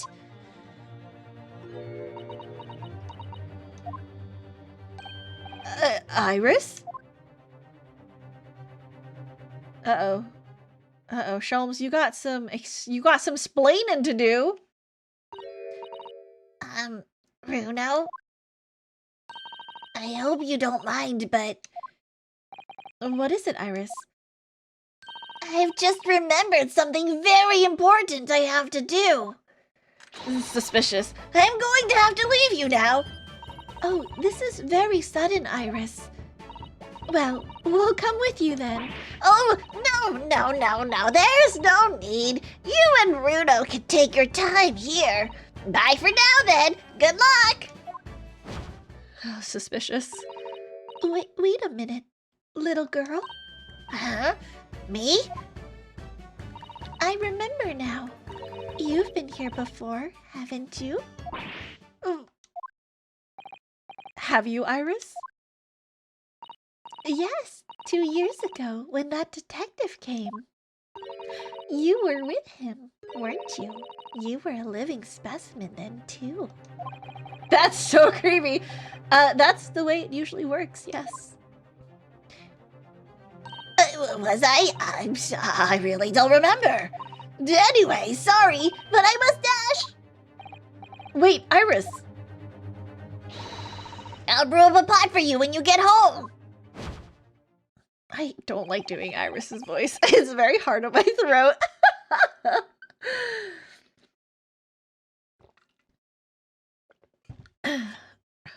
What's the matter with her?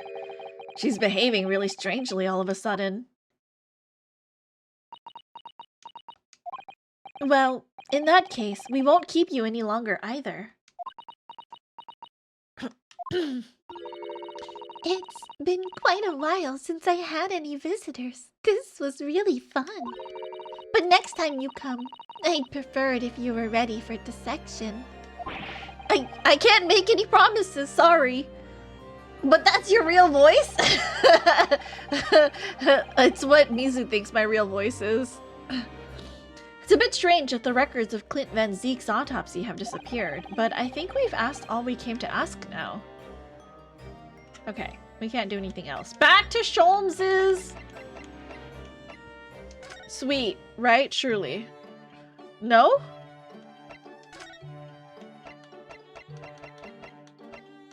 There's nothing else we can do. So... Van Zeeks isn't here. Oh,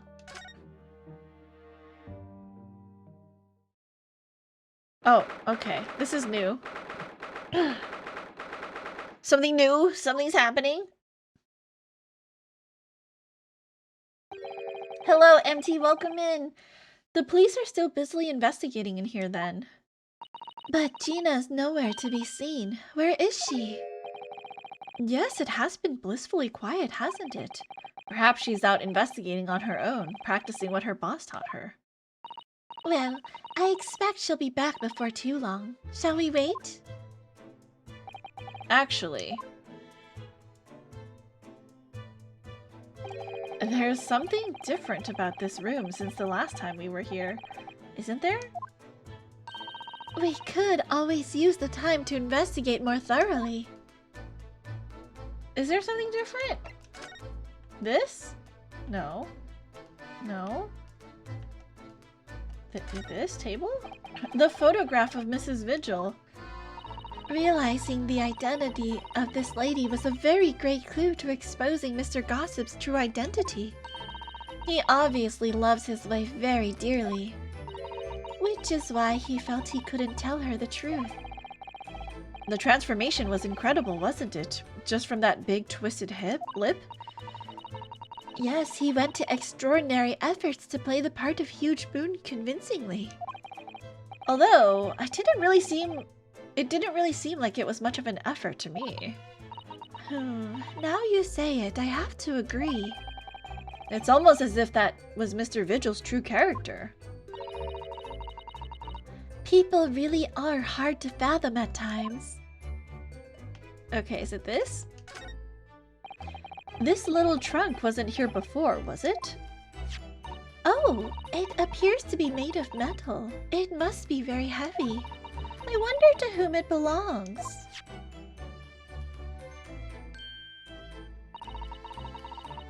There are some initials on the outside. Look, T.G. Let's ask one of the policemen if they know how it came to be here. Oi! What'd you think you're doing?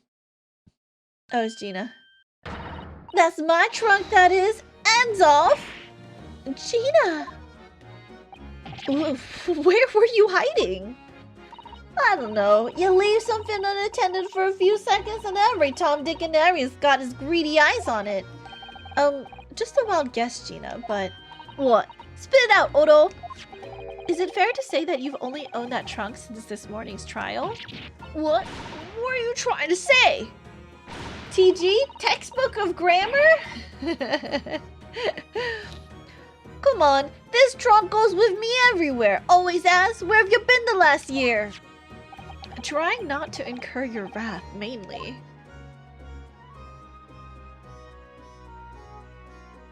Okay. Let's conversate. Your boss.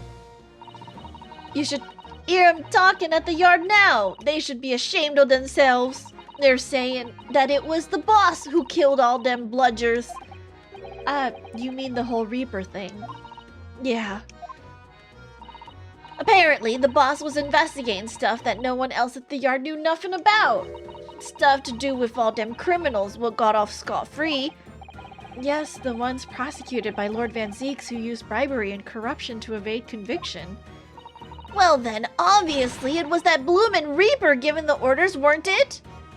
But why would people be suspecting Inspector Gregson of being involved in the killings? There was a notebook hidden in his office. Oh no, this doesn't sound good.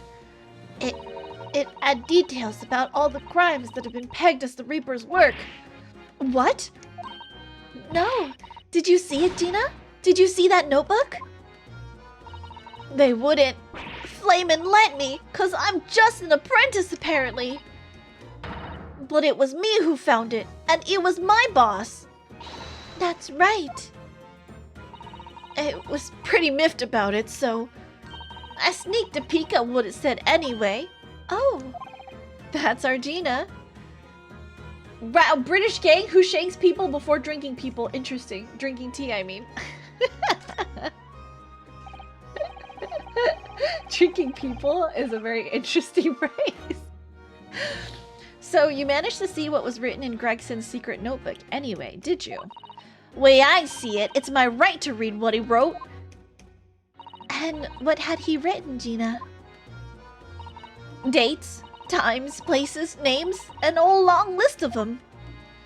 All details about the bludger supposed to have been done in by the Reaper. But there could be an explanation for all that.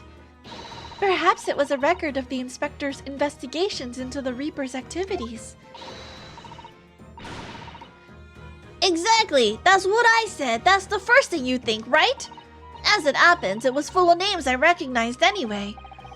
Well, the Reaper's targets were almost exclusively known leaders of London's criminal underworld. Still going? Yeah! We haven't gotten to like a good break yet, so we're still going. Well, yeah, but there was one name right at the end that was a bit odd. Princess, again, thank you for the birthday song. You are truly amazing. Oh, no worries, Gov. And I'm glad that, you know, Mizu was also here so that we both could sing happy birthday to you. I hope you had a good birthday, Gov. And thank you for coming by to celebrate it with us. There was one name right at the end that was a bit odd. At the end of the list, you mean? I'm pretty sure the date against it was 31st October. Oh, the day before the inspector was found dead. So, what was the odd name? It weren't like a name I ever seen before. It was something like, nah, it's no good. I can't remember it. I don't think it was an English name, put it that way. A Japanese name? Oh dear. What a pity. Sorry, I butchered it, Gov. No, it's fine. Did we get a Professor Layton crossover here? Wait, do you remember Layton? I don't think I've played Professor Layton games before. Assassin! Get out of here. There was something else too. I don't know if it matters, but the same name kept coming up over and over. Sheen. Ah, just get the fuck out of here. I was supposed to was F, but...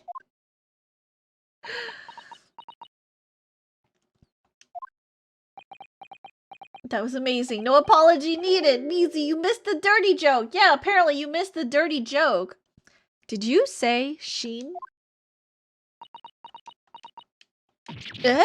What does it mean something? Lord Van Zeeks knew the name too. He mentioned her as well. The woman who actually did the deeds. And now we find out her name appeared in Gregson's secret notebook? Please retell! Princess should retell it so she gets the joke now. Okay, well, we were at the prosecutor's office and we were talking to our best friend, right, Kazuma? And then we go, like, I don't know how you can sit for so long at the table Seiza style, you know, like sitting on your knees. Like, I sit on my knees and it only, you know, my legs get tingly after a few minutes. And then Kazuma goes, we all know you can't last for more than a minute or something.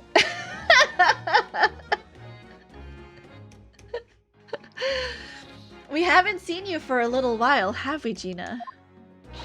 Well, of course not. I've been busy, ain't I? Investigating in that. The lads at the yard are trying to trace the boss's movements the day before it happened.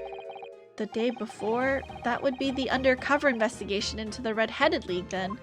And they were roommates! Kazuma got, his fiancés are seeing. Get out of here. Only the boss didn't go, did he? You found some cove what was pretending to be him, didn't ya, Odo? Yes, it was Mr. Vigil who actually went to the park on Lime Street that day, posing as Gregson. Well, anyway, you ain't the only one turning stuff up. It got me own ways of getting results. Oh, that's right. When me and my partner here get together, there's nothing we can't track down. Oh, little Toby. He's such a faithful friend. So, have you tracked anything down then? What'd you think, eh? Of course we have. Can't tell you though, police business in it. Anyway, the point is, if you lot ever need any help, you know who to turn to, right? Me and the Yellound here. Right, because he looks oh so hellish, honest.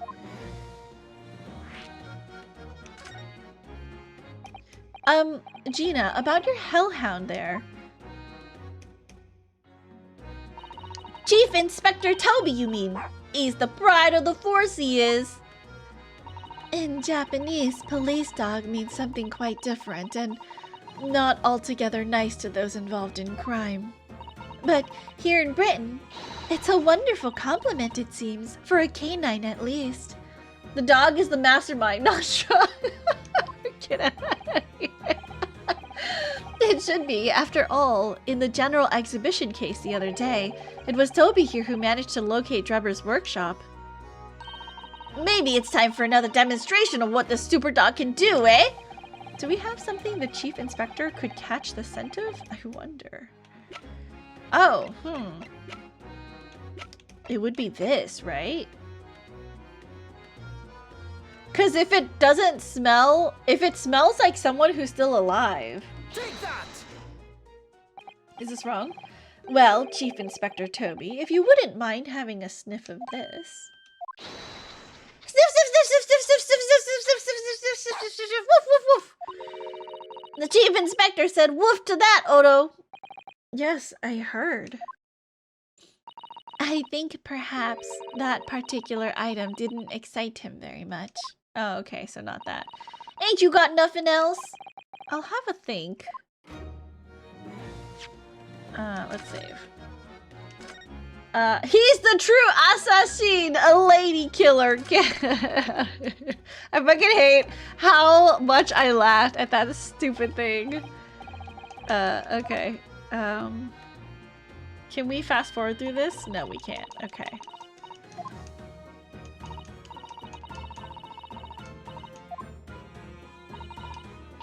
What do you got for him? His watch? Take that! Well, Chief Inspector Toby, if you wouldn't mind having a sniff of this. He might be a little too keen, don't you think? Ah! The Chief Inspector made short work of Gina there. Oh, look what he's gone to. Oh my, that trunk clearly still has a very strong scent. Doug, I love Toby so much. The most Japanese British name ever. Of Inspector Gregson. In other words, it must have belonged to him.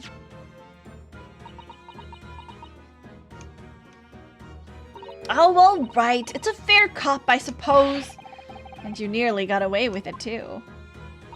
You always talk so proudly of Chief Inspector Toby's nose and what it can achieve. Did it not cross your mind that he might identify something that was right next to us? Yeah, that was a bit of a bloomer, weren't it? That's enough now then, Gina. Yeah? I think it's time you told us the truth about that trunk.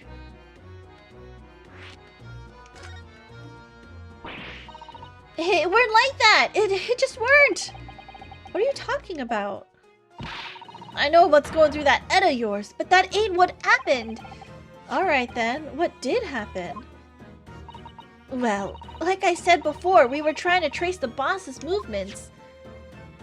So I let Toby here have a whiff of the boss's overcoat, and as soon as I done that, he went off like a shot! Straight to that sandwich! To a sandwich? Not to a bag of chips? Mr. Naruhodo, I believe Gina means the witness. Oh, sandwich guy. Oh, I forgot about that sandwich. Yeah, he had it between them wooden boards of his, the boss's trunk. I see.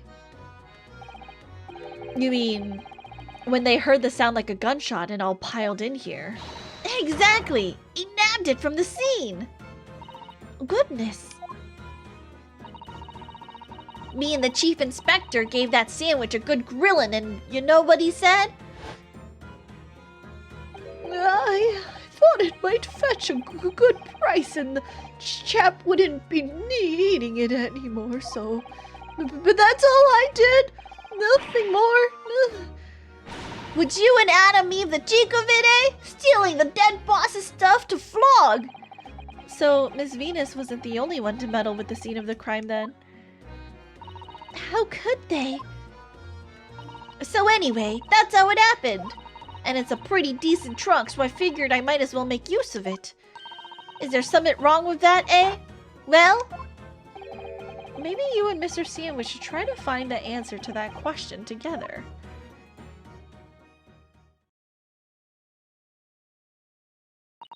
I think perhaps that trunk should be turned over to the police, don't you? What are you on about? I am the police! Gina, if you wouldn't mind, could we maybe examine it? Yeah, alright then. Do what you want with it! Thank you. We shall make a detailed record of our examination of the evidence.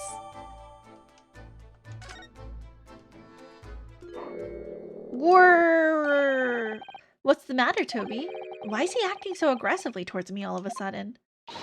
Mr. Naruhodo, be careful. It must be the trunk. Oh no! Oh goodness. Okay, dog. I'm sorry. Toby, oi! What are you doing? You're gonna lick his face off! Mr. Naruhodo! Mr. Naruhodo! Gina, quickly, hail a carriage! Puppy jump scare! It's true, I got scared by a dog.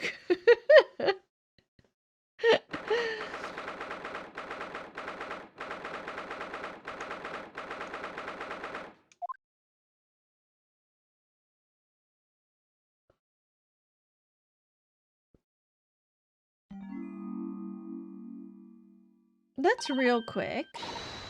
Oh, Mr. Naruhodo, are you alright?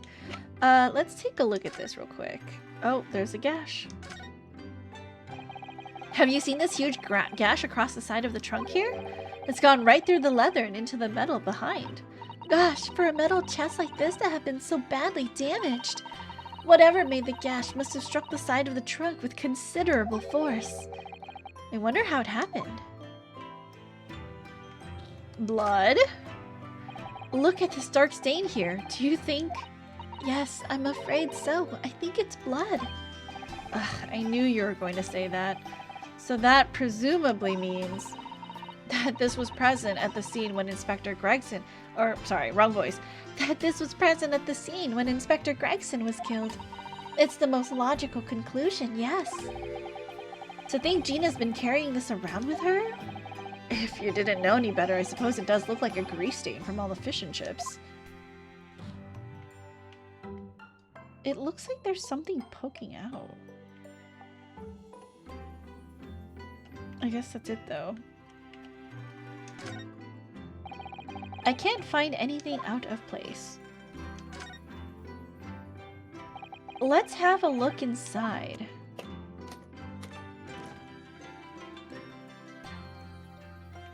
What is this? Do you see that? There's something stuck in the side of the trunk there. It's glinting. It looks like a fragment of metal of some sort, but it's wedged in so tightly I can't remove it. Well, don't cut yourself. You'd better leave it, I think. A sword? It looks like the tip of a sword. Look, there's something inside. Oh, let's see. It appears to be a passport, authorizing him to travel overseas. Was Inspector Gregson about to go on a trip abroad then? Perhaps the date of departure might tell us something. That was... Oh, what is it? It was for travel on 31st October, just one day before the incident. What? Really? Gregson went to France the day before his body was discovered? Interesting, okay. So was he killed in France and then transported back to London? Tobias Gregson, passport number, date of departure within 1 week from 31st October, destination Port of Dunkirk, France. Police business. Permission for the applicant and 1 additional person to travel. Okay. Oh, Mr. Naruhodo, are you alright? Miss Susato. Ah, conscious again at last. A blessed relief, my dear fellow. After all, to drop dead after a moderate licking by a small terrier, most unseemingly. What is or isn't seemly is irrelevant here, Mr. Sholmes. I'm so glad there's no lasting damage. How are you feeling? I'm fine, thank you. Did you bring me back here? What's this on my head? A bandage? Sadly, we had no ice, so that's a compress of sugar water. Sugar water? Don't worry, Mr. Naruhodo. It's a first aid treatment that my father taught me. Oh, thank you. So, let us take tea when you're feeling up to it. But of course, no sugar in the patient's cup. Ugh, the bump on my head is throbbing sweetly enough, don't worry. Whenever you feel ready, then.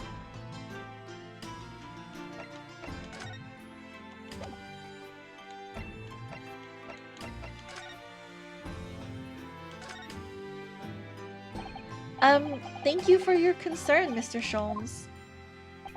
My dear fellow, think nothing of it. I must say I was quite startled when I heard that you'd been attacked by a dog. For a moment, I feared that infamous murderer of so many had come back from the dead. You mean the professor? Fortunately, I see your prized throat is unscathed. That stiff, turned-up collar of yours obviously afforded some welcome protection. Was I that close to death? All I really remember is the dog licking my face over and over again. Well, if you wish to avoid such troubles in future, a little mustard spread on the cheeks should do the trick.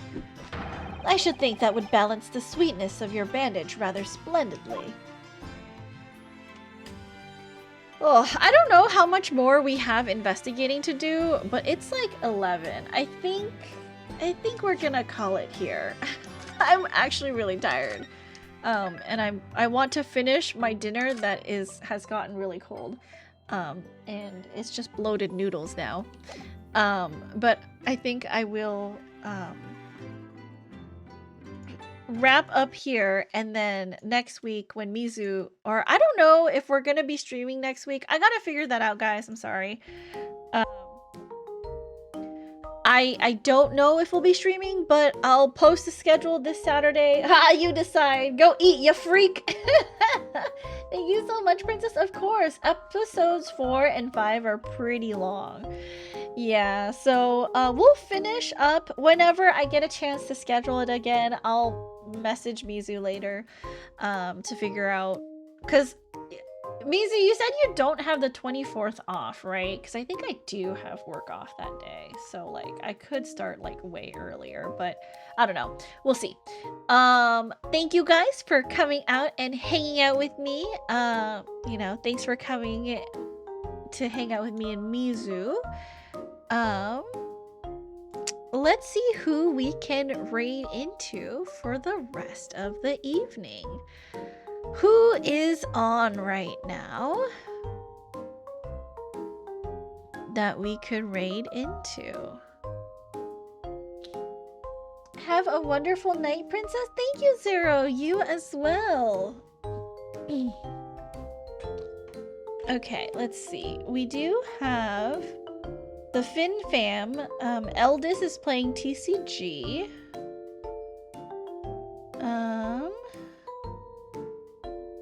Ray is playing Baldur's Gate 3, and it's her 2-year anniversary actually, so we might go there. So let's go check out Ray. I met her through Shino. She has a very cute like concept as her design, because she cosplays as well, and I love her models, so let's go check her out. She's like really bright and bubbly, and I'm sure you guys will love her if you love it here. Sorry, my saliva went down the wrong way. So go ahead, if you are a subscriber, you can copy either raid message. Oh my goodness, who just gave me a sub? Thank you. I will add a little snowflake before we head out for that. Thank you. Let's put the snowflake over here. Oh, it's like a little hair clip. I love it. Princess, you're amazing as always. Thank you, Gov. Oh, with that, I will give you a little... Where is it? Here? Thank you, Gov. I really appreciate it. Happy birthday. Oh god, that was horrifying. What, the tennis balls that get chucked in my head?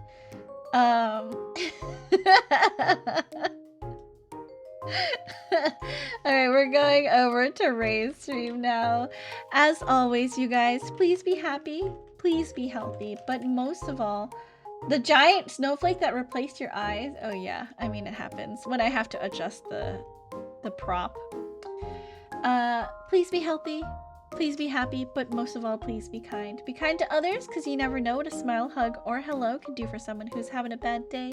And be kind to yourselves. Make sure you're staying hydrated. Get up and stretch your legs every once in a while. Go touch some grass or snow, you know, because if you don't, you might get an embolism and then you might die. And then we'd be really sad. So maybe don't do that, you know, maybe don't die and keep yourself healthy. At least until the new year, you know, at least make it to 2025. We're all looking forward to it, I'm sure. All right, you guys, good night, everybody. I will not be streaming tomorrow, but I will be returning on Thursday. I think I put on my schedule that I'll be playing Jump King. I did get back, so there is no, you know, no despair that we'll have to climb back through. So, unless I fall again, you know, but who knows. Anyways, you guys, I will talk to you all later. I love you. Have a good night. Bye, bye, bye, bye, bye. Bye. Thank you for coming, and I will figure out the next time we play Ace Attorney. But grab your favorite raid message. We're going over. Say hi to Ray. She's really sweet. I love her very much. Okay.